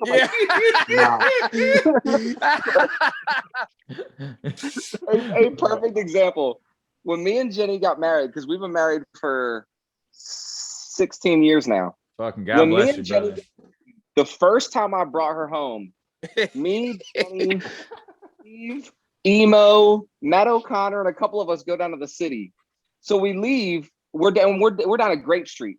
We leave and we're walking down. What is it, Manayunk Ave? No, we're walking down Main Street. It's Schurz Lane to get to Main Street. Oh, Schurz Lane. Yeah. There's a pizza shop down there, and it's like 2:30 in the morning, and that's two all Main random Street. And Matt O'Connor tries to convince the dude that his brother is Reno Mahe, the one punter for the Eagles. The punt returner? The fucking punt returner? For the Eagles, yeah. And so the whole time I got my old Nokia flip phone flipped out, and I'm like video recording this conversation between Matt O'Connor and this kid is dead set like, yo, your brother's not Reno Mahe, this and that.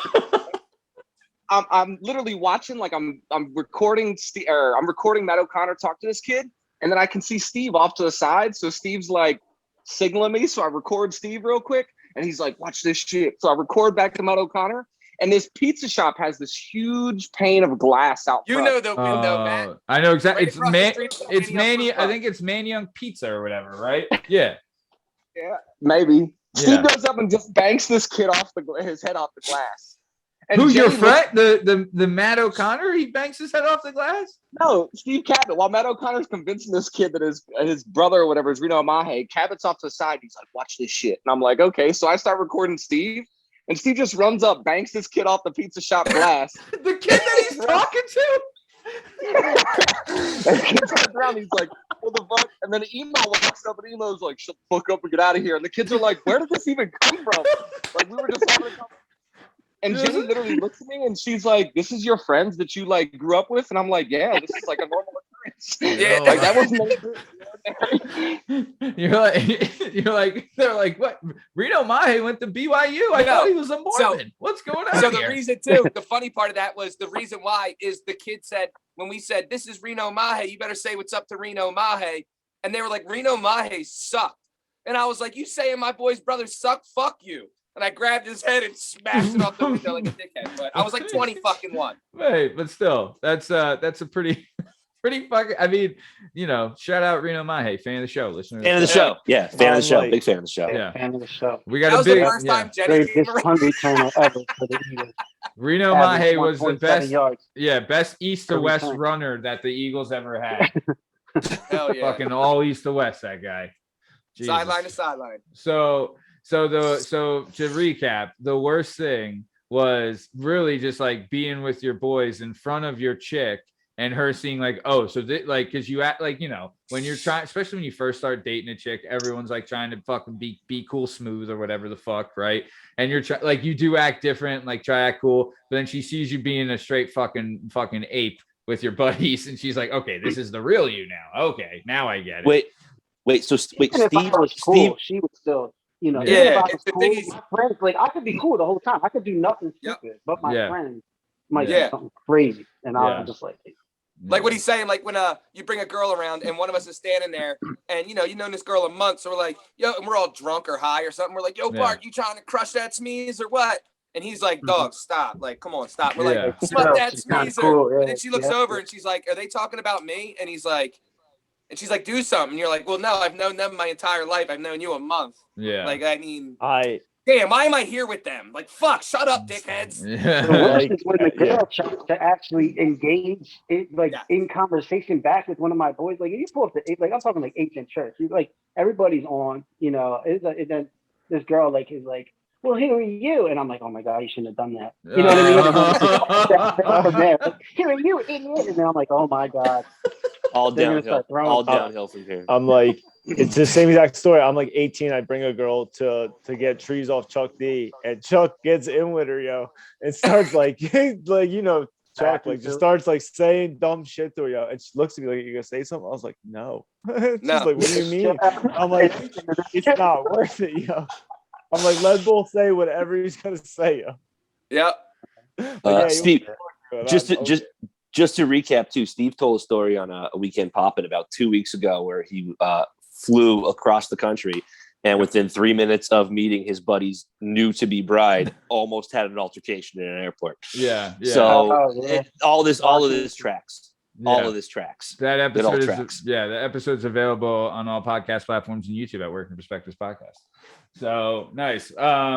Okay, so I guess we've come to the conclusion that the worst thing about growing up in NDub is bringing your girlfriend around the NDub crew, because you know what, Maddie, the if you could crew ask when me, you were young. The NDub crew when you you were young. Yeah, when you were young, like you good. just couldn't do it. It was just a thing, like it wouldn't be a good move. Yeah. What were you gonna say, Bern? I was gonna say it's just one of those things where we go back an hour ago in this podcast and he's talking about, just how the dudes at NDub are.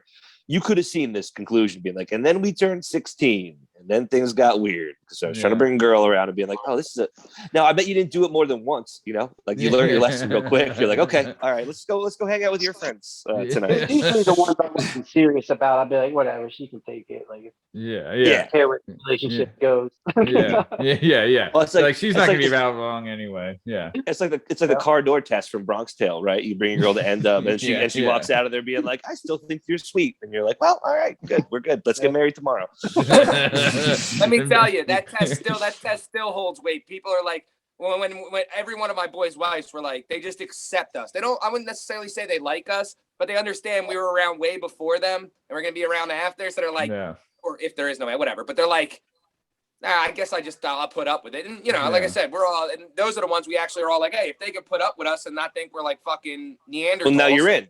You're in. If they really, if they don't have a stick up their ass, they'd realize too, like, you guys are actually pretty funny. You know what I mean? Like, it's all just we're just busting balls. Yeah, it's all just funny. It's just jokes. Well, also you're legitimately close, right? I mean, that's the bottom line. It's like you break balls like you would on your brother or on your cousin. Like, so that culture if you can get past how like kind of abrasive it could be off the jump, is really important, man. You know that's what you the person you're with is like, now they have strong relationships rooted in history and rooted in like common situations, and that's actually a kind of a rare thing, you know? Yeah, especially nowadays. Absolutely. Yeah. What okay, so quick question though. So speaking wait, of, real quick. Yeah. Hey, way to make us sound real good right there. Yeah. I'm here to hit singles, baby. That's what I do. Yeah, man. That's what I do. Dude, his on base percentage is fucking batting 1,000, baby. I slap singles. That's all I do. I'm trying to move the runners along the base path. That's it, brother. So real quick, I do want to ask this. As far as like bringing girls around the crew, who was the worst dude to bring the girls around that would just get like stupid when chicks were around? Chaz. Yeah. It's funny. He just wouldn't get stupid. He would also have his hands on his eye and shit. And Chaz is no longer with us. Shout out to Chaz. Rest in peace to Chaz. Yeah. You bring a girl around Chaz, and there's literally no telling what you would have a girlfriend. Dude, I honestly, I knew what you guys were gonna say. I just wanted you to fucking say it. But okay. Well, since I mean, so and he's in heaven laughing about it too. Yeah. He's shy about it. For like, sure. Yeah. Would you guys be cool to share like a story about Chaz while we were talking about it? Oh man, what kind of story? I mean, I don't know if we can share anything. All right, well here's a good one that's not a bad one. Ready? I got a good one that's not a bad one. So Chaz used to date this one girl, and I use it all the time when I go out of like Philadelphia to explain to people how to use the adjective John, right? Okay. So Chaz used to date this girl, not date her. He just banged her, and she bought him shit. But she was like this pudgy girl with this giant fucking birthmark on like her face, like an octopus that like ate half her face, right? I mean, this bitch was husky too, big bro. And whenever he was out with her, we nicknamed her the John with the John on her jaw. Well, you just feel bad. Like the John with the John with the John on her. People come to the house, they're like, "Yo, where's Chaz?" You're like, "Guys, with the John on her John." The now John I use with that her as adjective to explain to people that aren't from Philadelphia how it can be used as almost any adjective. It's true. Good. And they're like, "Oh, I see him." Like, yeah, bitch had a big thing on her face. We called her the John with the John on her John. Yeah, yeah, and good use of adjectives, Steve. Great job. Very. Those are all nouns. Just to be clear. Wait a minute. There's a difference between that. One of my favorite. I'll tell you real quick. One of my favorite was Chuck used to spray his weed with Banaka and call it. What would he do? He would spray it with Banaka and call it fucking, what the fuck would he call it? Like mint snickleberries or some dumb shit. Thin mints. He'd call it snickleberry and he'd sell it for $25 a gram, yo. And Why? I knew he sprayed it because it was sprayed with Banaka. It smelled like mint. He's like, yo, smell it. It's $25 a gram. He'd sell the dummies all day, yo. So I would come over. It smelled different. And so I never smelled anything like this before. I needed weed, and I'm like, Chuck, do you have any weed you didn't spray with Banaka, yo?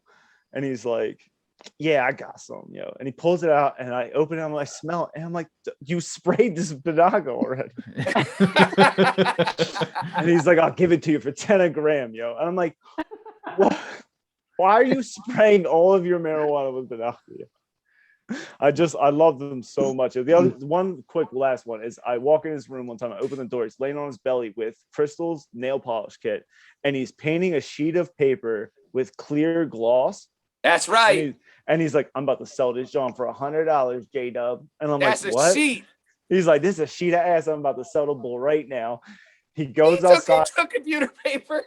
Sells the John for $100 or whatever. An hour goes by. We're sitting in his crib. We're rolling up. His phone blows up. He looks at me. He pulls his phone. And he goes, I got this bull for $15 more. Wait. He's painting paper with like nail polish and selling his acid sheets. So he would paint the clear nail polish on the paper, scrape it off, and then sell it to some dumbass and say it was acid. And then in an hour, the dude, so he's selling like $100 worth, right? And then the dude's calling back saying, bro, can I get $15 more? And $15. He wants another half sheet. He's like, Bull wants another half sheet. And I was dying laughing. That's pretty fucking smart though, It's right? so- That was pretty fucking Jeez. smart.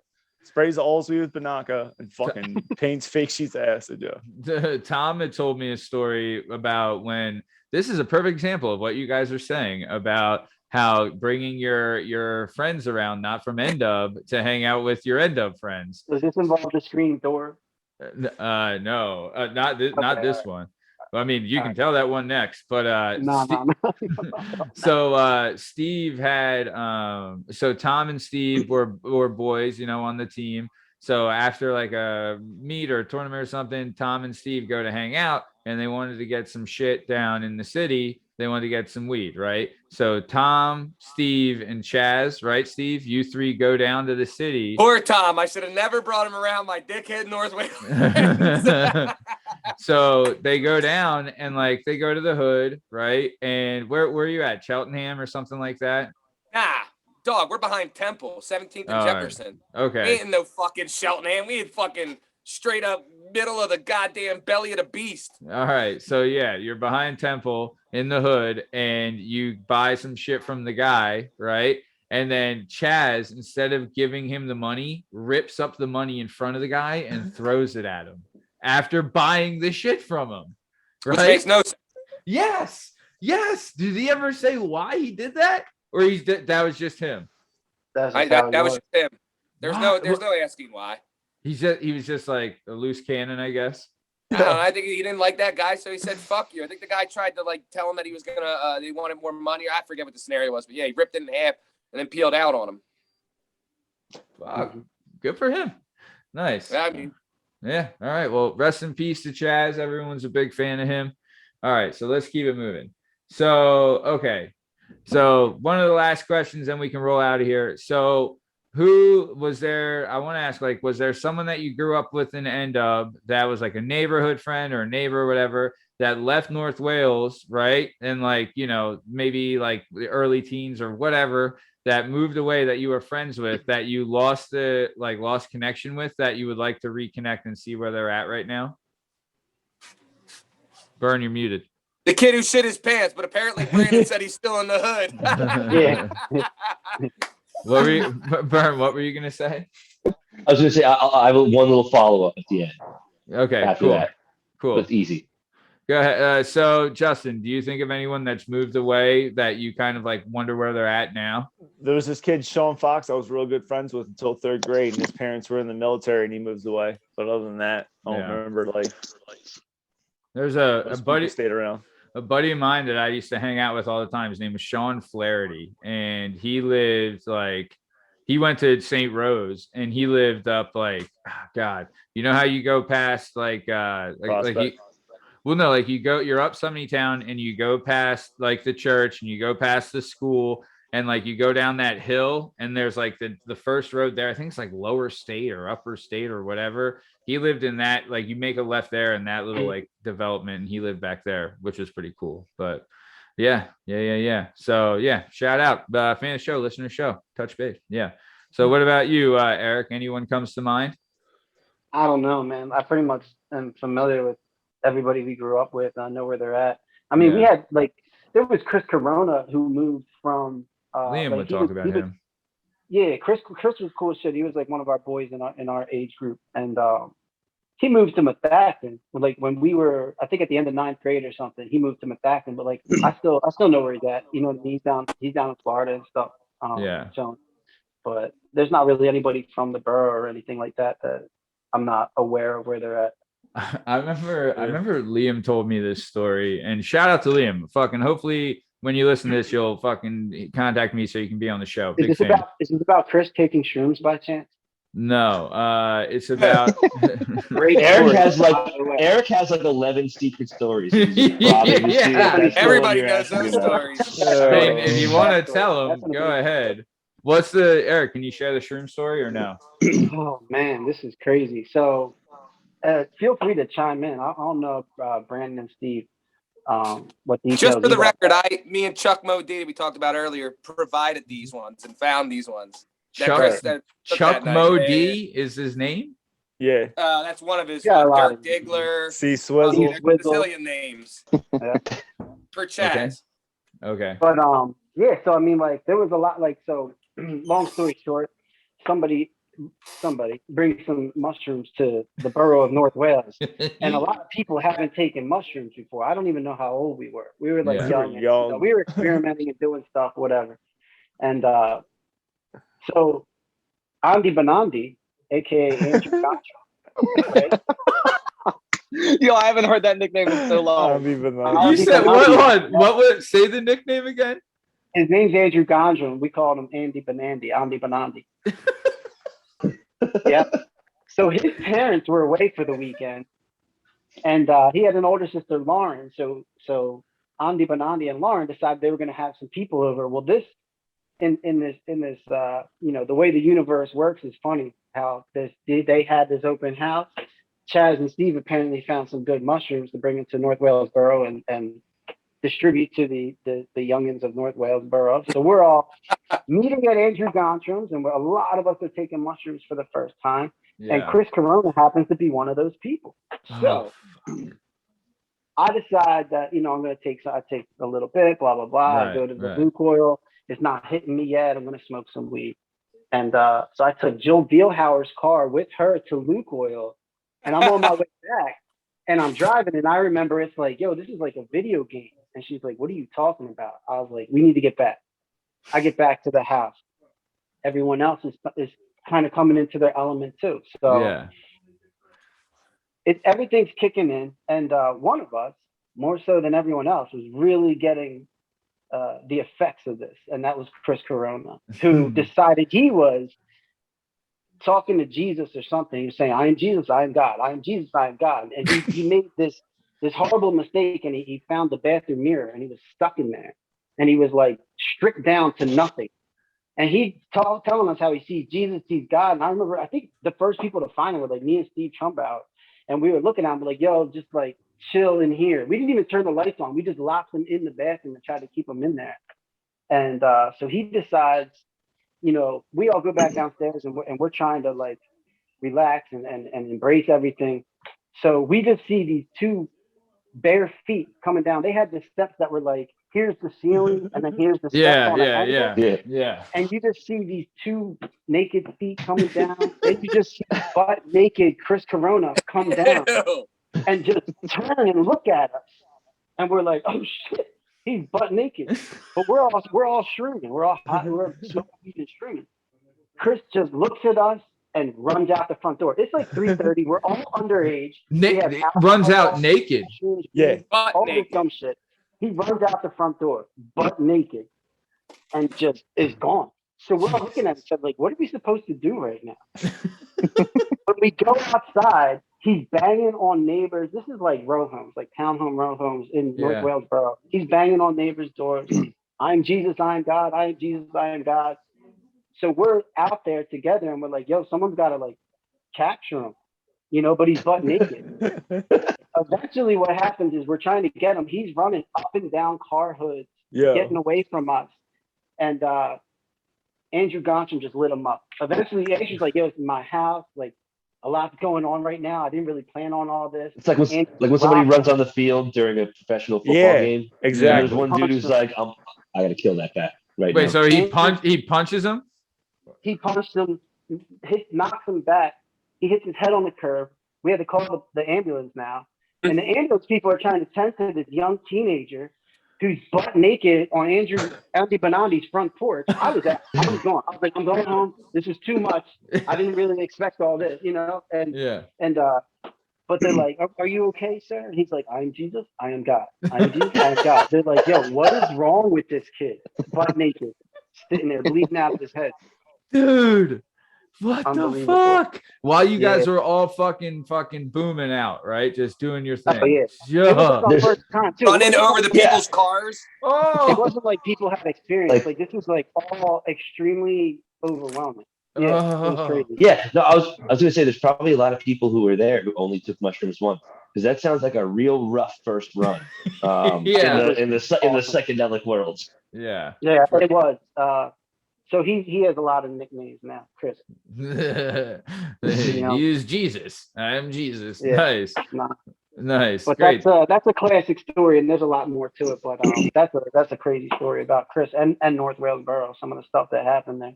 Fuck. So Matt, yeah. Back to the person, right? I'm gonna throw this on the B for his street. I was thinking about this. Someone that I don't know where he's at nowadays that we kind of grew up with. Who's the bull with the glass eye, B, on the other side of your street? Shut the fuck up. What? Aaron Casimir. Where'd that bull go, yo? I don't know. He had a glass eye?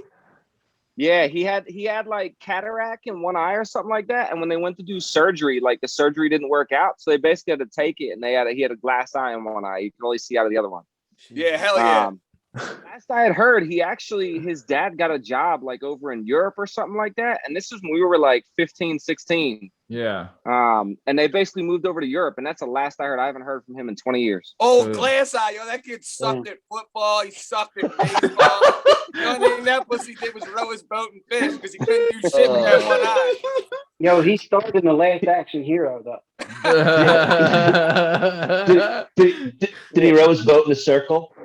I see where you're going. But that dude, another fucking base hit from old Bernie base hits over there. Old Glass Eye, big fan of the show, by the way. Glass Eye, listen, big fan. Shout out you, Glass Eye. He's a listener, but he can't watch it. There it is. No, he doesn't watch. But Eric, what were you saying about Last Action Hero? Because I know in our neighborhood there are some kids that made some outrageous claims as far as. Wasn't that the movie where the guy had the glass eye? I don't know. He used to change the shit. Yeah, the bad guy. Yeah, the bad dude. Matt Tywin Lannister was the bad guy in that movie with the glass eye. Charles Dance. Wow. Nice. Chuck Dance. Yeah. Nice. All right. Cool. So, all right. Anyone? Okay. So that was Brandon. Can you think of anyone else, or was that going to be your guy too? Of someone who's gone from the neighborhood that you lost? Yeah. Old glass eye. Everybody else around North Wales, we all keep in touch with. Nice. I mean, there's not many people, even on the opposite side of town. Like AJ Paul rolled out to Cali, came back. I mean, everybody else, you knew everybody. Yeah. Romero went to jail. He came back. Did you guys hang out with the Catholic school kids too, or no? I mean, I don't know if any of us really went to Catholic. Nobody. The only person that went was O'Connor. Matt he went to O'Connor, LaSalle, but he had enough money. Everyone else's parents were too broke to send you to some fucking Catholic Well, I'm school. saying I knew some St. Rose kids that hung out that lived like the McGarrys and like what was that, Eric? I said our parents are like, we're just trying to feed them. We'll worry about religion later. I was on 40-cent lunches. Like I ain't going to Catholic school. Yeah. Yo, the poor kid lunches were the worst. You go to elementary school, everybody else is paying their normal money. Peanut butter jelly sandwich. A quarter, a dime, and a nickel, and I slide it across the jar and get a whole tray full of shit. I'd see the kids in there with like $3 buying double lunches and a snack, and I give them 4 dimes, and I walk away with my lunch like I'm broke. What? Hell yeah! Kids were getting their lunch for $1.70. The parents would give them $2. They slide me the 30 cents, and I'll get a full meal too. Extra chocolate milk because I was doubling back. Damn, nice. Fucking shout out, nice. But the reason I asked is because I knew some Catholic school kids that grew up in North Wales, but I guess like the McGarrys or Kevin Francis or any of those guys, I guess. Yeah. Nah, they weren't North Wales guys. Francis and them are West Point guys. Oh, I guess you're right. Yeah, you're right. McGarry lived next to my cousins Ryan and Josh. McGarry. Yeah. I remember McGarry. Nice. All right. So all my older brothers went to LC. So I would go to like LC parties and they'd be like, none of your friends are coming, right? And I'd be like, no, man, like it's cool. None of those ghetto trash NDub guys are showing up, are they? We don't have a house to burn down. But yeah. Nice. Okay. So Bern, you had a question, a follow-up? Yeah, I have one question, right? Because this seems to be a pretty solid NDub roundtable. Yeah. So I wanted to ask you guys. I think we're gonna end up trying to work to like a 10-man live event, symposium type of a TED Talk deal. But I wanted to ask all you dudes, who is the one NDub dude who needs to come on this show? Ooh, great question. Romero Henderson. Mm-hmm. I don't know if you guys do. You have to filter Aaron out. Smith. No chance. Who's there? Now, you know what though? To be completely honest, you can't even there's so really many. name just one. You Yeah. gotta pull, you gotta pull a couple more of the crew. Like this is part of the crew, but you gotta pull like the Romero, the Russ, So the what if Sean me and Day, Maddie- all of us together. There's What if, layers, like, and let's there's a say lot so of characters. this is the 4, right? If you could add, so let's say we double it up to 8. Who are the next 4 dudes? Oh, good question. There's a bunch of different avenues you can go. I with. can throw up. Yeah, sure. It would Yeah, have like, to you be want- like generational, right? Yeah. If you want like scumbags, or if you want like people who are actually successful. Yeah, do No. you want like real athletes? Do you want scumbags? Do you want guys who are doing well outside? Like, there's all types of shit. The best of the However, you alive guys, anymore. yeah. However, you guys want to represent NDub. Like, who are the next 4 guys who you think will be champions? I of would. NDub? I've You said have it, to pull Sean Day. but we've already had him. Yeah, But- He's Sean been on the Day, show. but he's We're doing great. an end up panel. You gotta Okay, get all on right. here. Yeah. You gotta get Bo on here. Oh, I have a great story about Bo. I was with Bo. It was me, Bo, Liam. God, one other person, and when Bo got arrested, I was there. That was one of the funniest bulls. me alive. and Party Boy rolled up to NDub to like hang out, and I was actually trying to score some weed, and like I saw Liam. I guess he had told me to meet him by the Boy Scout house or the Boy Scout. Top of Yeah, was up the pussy, street what from my about it? house. Yeah, so he told me to meet him by the Boy Oh, Scout yeah. place, right? So me and Pete meet him by the Boy Scout place, and it was him and Bo and one other. And John, Bo and John Trumbauer, and we're trying. I guess Travis lived near there at the time, right? And Not Travis had some stuff, and we were trying to get it off of him. I had a 20 rolled up in my ear for some reason, right? And we're in Pete's mom's minivan, right? And we're all just like hanging there on the corner, like standing around, like bullshit and doing whatever. And then the cops pull up from both sides, right? Hell yeah. And and I was like, what the fuck we're not doing, like literally not doing anything, right?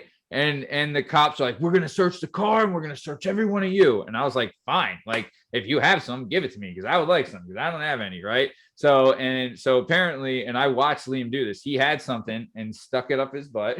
Right. And like I watched him like real quick do it and he was able to do it because at the time like 2 cops were grabbing Bo, and Bo's like, no, let me go. I just got to go back to my house. Let me go. I don't want to, like, no, I'm good. Just let me go. I don't want to be here. Like he's like really trying to get away from the cops. Right. Then they double team him and strong arm him and pat him down. And he had done the gimmick where you pull up your boxers and then you pull your shorts down a little bit and you pull out the back of your boxers. So it creates a pocket above your mesh shorts. Right. And he had hid a bag in there and they found him. Like they found it while they're patting him down. Then they pat down, me, John, and Liam and Pete. Right. They make us sit on the curb. They rip Pete's minivan apart, like his mom's minivan. They just obliterated it. Right. And then I remember I heard the cops say this, where they cuff Bo and they go to put Bo in the back of the car. And the one cop says, the other cop, he's like, do you know what this kid's last name is? And they're like, what? And they were like, what? And there was like Ziegler. And they're like, oh, I knew it. And I was just like, damn, fucking poor Bo getting fucking the shit out of the stick here. But yeah. Profiled by his older brother. True. Yep. Very true. But yeah, so You'd have to bring Liam on too. I would love, dude. Yeah, Honestly, Liam would be a good addition. Liam and Bo would be a good addition. I fucking love the shit out of Liam. Fucking me and him like clicked back in the day. I'm always been a big fan of him. Really big fan.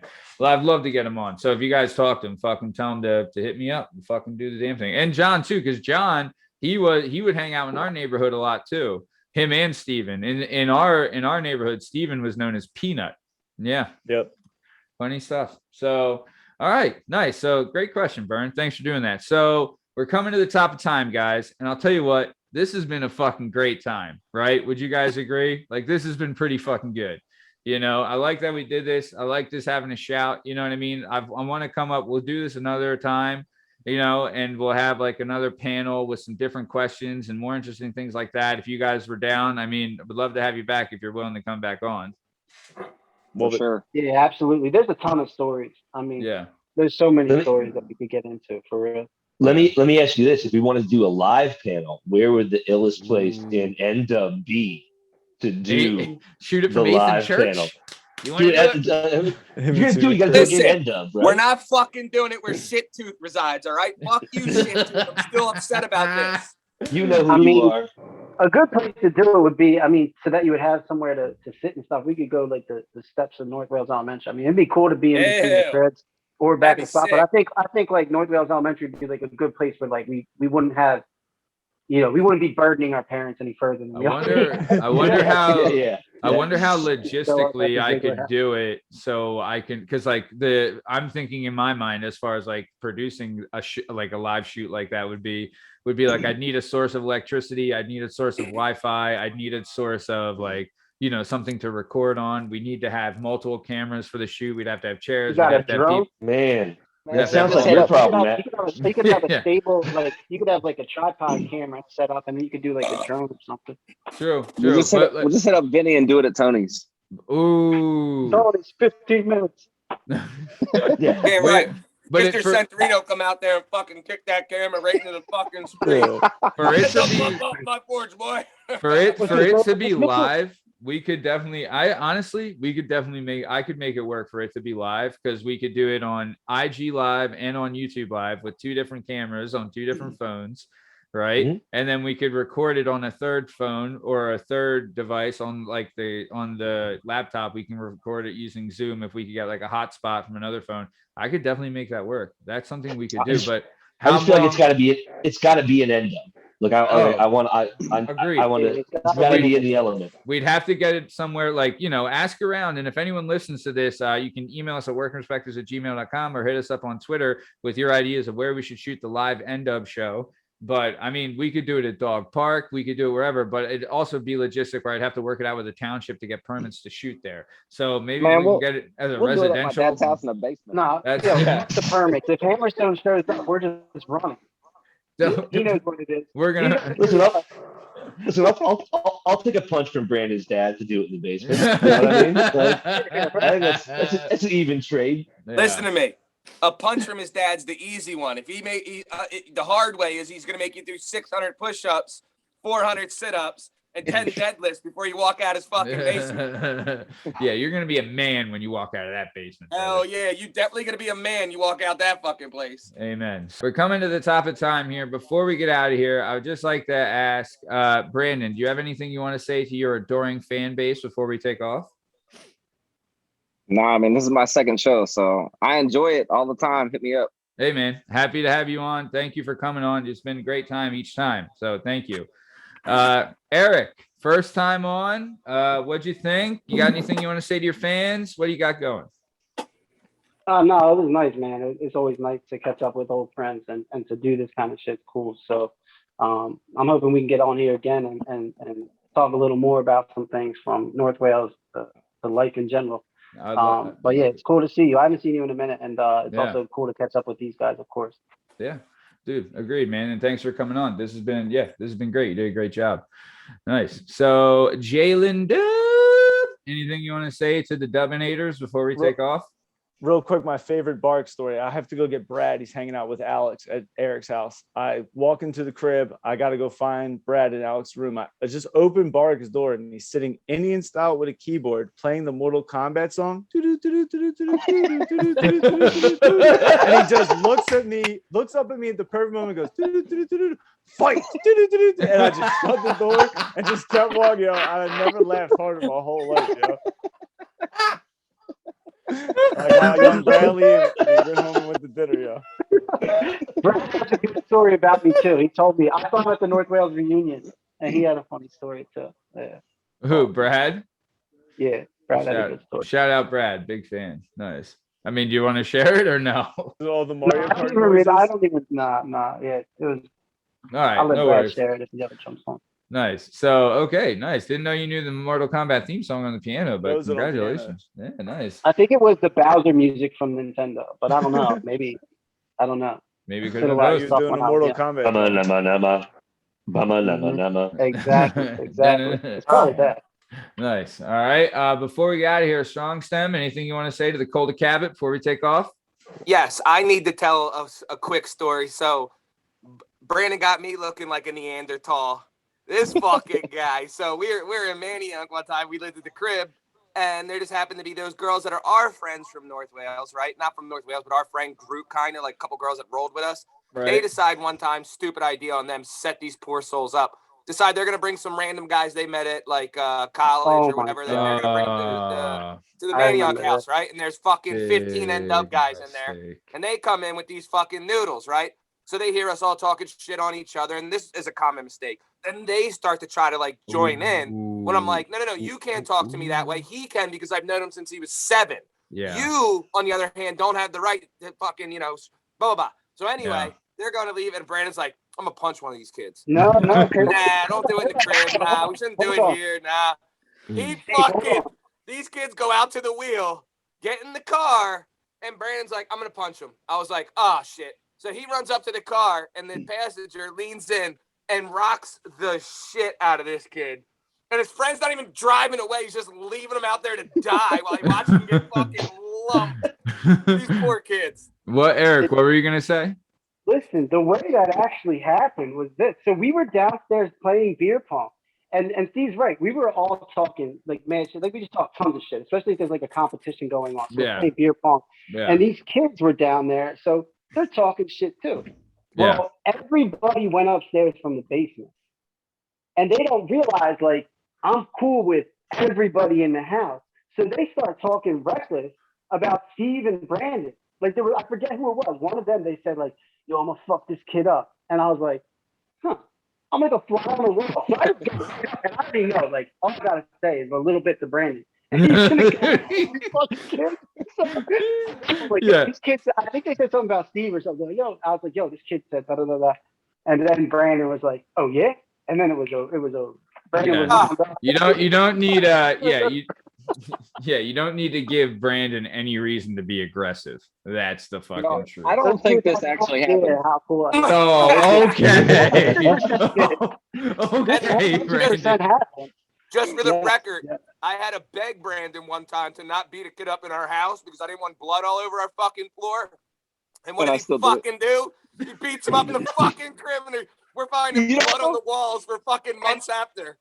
I did it in the kitchen, so it wasn't on the carpet. It was on the towel. That's some Dexter shit. That's some Dexter shit right there. Like, no, just mop it up, man. Just mop it up. Finding like a month later, we're going into the fridge. I look up, I'm like, what the fuck is that blood? I'm like, how the fuck did that get up there? Emo's boys were there, and before I did it, I told Emo's boys, I was like, I'm gonna punch that kid right there. And he was only like 3 feet from me, and they were like, no, you're not. And I was like, yes, I am. And they were like, I dare you. And I was like, goddamn, Emo's friends did not know who they were tempting. Not even a double dog. Not even a double dog there. Just a straight dare. Yeah. Emo Neria Honkai, fan of the show, listener to the show. Damn. Well, yeah, Brandon. No, I mean, I don't think we've ever told any stories about Brandon being aggressive or, I could kill like 6 hours nonstop with Brandon being aggressive. Oof. We did tell this story about Pedro on the show, Brandon. Yeah. you and oh fuck, man! You can't say his name. Could you imagine if something like that happened nowadays? Oh, bro. The way schools would be. Bro, you'd both be in jail. Wrestling season. It would have been canceled. Yeah. What, Eric? What were you saying? I was saying his name is Nick. So, yeah. His name is. That was him. His name was fucking. I was like, whatever, dude. His name was Big Fucking Mistake after he fucking did that. Tell you that, man. Jesus Christ. He fucking bit a kid. Yo, what he bit. Piece of shit. Brandon, he bit the fuck out of you. I remember that. Like, didn't he draw blood? Like, what the fuck? Didn't you have to rip him off you? Well, what it was that I had a bruise on my back when he was biting me. Because as soon as he was done biting me, and I was basically punching him, I was like, "You're fucking biting me." Yeah. So I started punching him. Well, then as soon as I got done punching him, I got on his back and I started choking him out. And that's when Pete McCormick, pulled me off. They were like, "You can't choke out and punch the coach," and I was like, "You're like, fucking watch me." Yeah, well, dude, I wasn't a fan of that guy anyway, so wasn't a fan. But okay, all right, nice. So Benoit Podcasy, anything you want to say to the legions of adoring fans before we take off?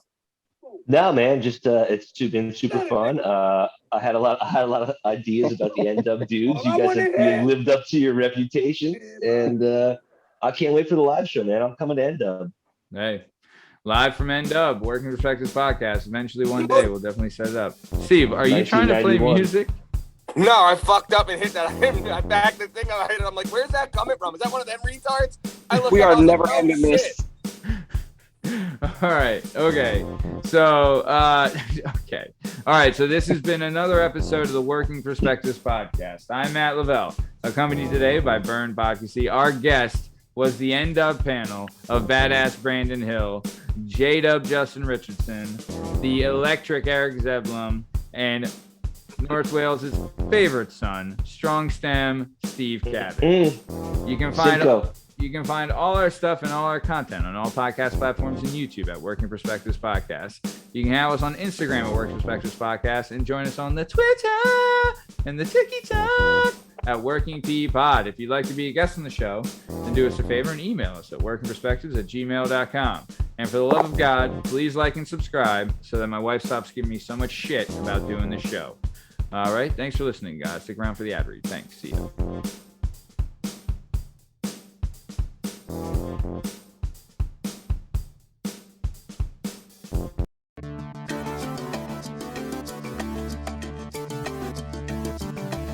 Do you have a message or a story inside of you that you've been waiting to tell? Have you always dreamed of writing a book, but are intimidated by the complexities of the book publishing world? Perhaps you want to use a book to launch your public speaking or consulting career. If so, please reach out to Scott and Bell Publishing, located right here in beautiful Philadelphia, Pennsylvania.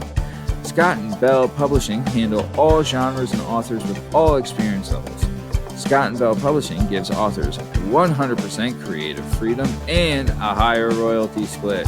They can be found at www.skotbell.com.